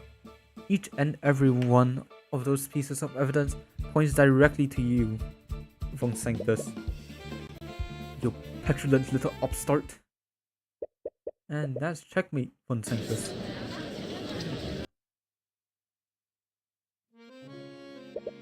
Why don't you save us all a little time, Von Sanctus? Admit to what you did. And while at it, drop your false allegations against my client. I have nothing to admit, nor do I have anything to apologize for. Of course not. You're completely blameless, right? Do you think you've achieved victory here today? No. Dissidents like you and Dracogen are absolutely deluded. Each and every breath you take only throws Vivengard further into chaos. You talk about these commoners as if they have even the fraction of the power that you have. They still, and you need to see reason. They lack awareness of the power they truly have. The people have infected you and His Majesty with these idealistic delusions. I implore both of you to see reality for what it is. No, Von Sanctus, the true reality is that people like you become threatened when we challenge your power. You all speak about the rights of the individual. You speak as if each and every one of you wouldn't stab each other in the back the moment that it benefited yourself. You may hate the nobility, you may curse, scream, and blame us for all of your little problems. The truth is that you need us. You need us to direct and lead you. You need us to maintain the fragile order that holds your peaceful little lives together. It's all about protecting the common folk from themselves. But the truth is that your action led to the death of an innocent man. That is the only truth that matters. The defense has no further questions for the witness. He is dismissed. But very well. Nice. Did it again. I even caught another murderer in the process. Yeah, couldn't get the case officially dismissed today, but it's pretty much inevitable with the evidence that we brought in today. Actually, probably won't even reach that point. I've advised law functioners to drop the suit entirely. Word has already spread regarding the evidence that you brought forward. At this point, prolonging the trial would just harm his public image even more. Great, now we can build a case against him for justice. About that, I'll probably be forced to recuse myself from any charges brought against him. What? Why? It's because you represented him in the suit, isn't it? It'll be considered a conflict of interest to prosecute him yourself, even though you're probably the only prosecutor that will convict him successfully. Correct? As the head of one of the pillar families, he has the justice system dancing in the palm of his hand. He will definitely be quietly and swiftly acquitted. I would have never agreed to represent him if I had known about this. I'm truly sorry. It's fine, Aria. It's fine. You're fine. You're alright. You're just gonna get away with this? I wouldn't be so sure about that. I may be acquitted in the legal sense, but the court of opinion is a different thing entirely. I mean, you brought forward a myriad of evidence against him. I'm sure everyone in the gallery saw it too. One Sanctus' power relies on his public image, and you quite handily tore down that facade. He may walk free, but his power and ideals have taken a great blow. But is that seriously all we can do? His actions and recklessness result in the death of Justin Wei. He should be punished within the letter of the law. You're not wrong, Mr. Cuthbert, but sometimes we must take the victories that we can get. Still one thing, Nagamine. What's that? Why was it that your safe was unlocked if nothing was stolen? If Justin had gotten your safe, he would have taken your gold with him. It wouldn't still be there. Saying that nothing is missing, I'd rather leave it at that. Justin was a good man. I'd rather not taint anyone's memory of him, especially Musrika's. Nothing was taken, so no harm was done in that regard, I suppose. I can't help but wonder what actually happened. Yeah, I want to know too. But jeez, episode end already. It's a pretty quick one. Oh, it's the eye taker. This makes no damn sense to me. Kid successfully robbed the guy days ago. No one saw him, no one even suspected him. Then he breaks into the place again. Also, he could put back the stolen gold. Does this make any sense to you, Eris? Perhaps he felt remorse for his action. Whoa! Lord! Father? Not everyone can betray the people they love so easily. And if that's true, I feel like there's a sense of tragic beauty to it all. If he hadn't tried to do the right thing, he would have never encountered the construct in the first place. Where Paige is dead, and he would still have his life. It's true what they say. No good deed goes unpunished.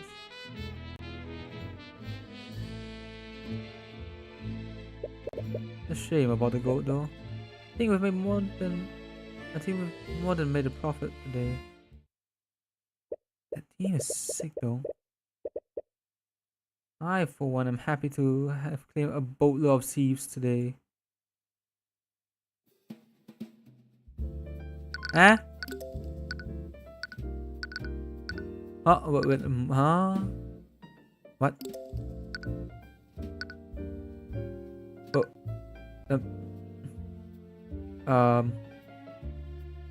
Oh, huh. Well,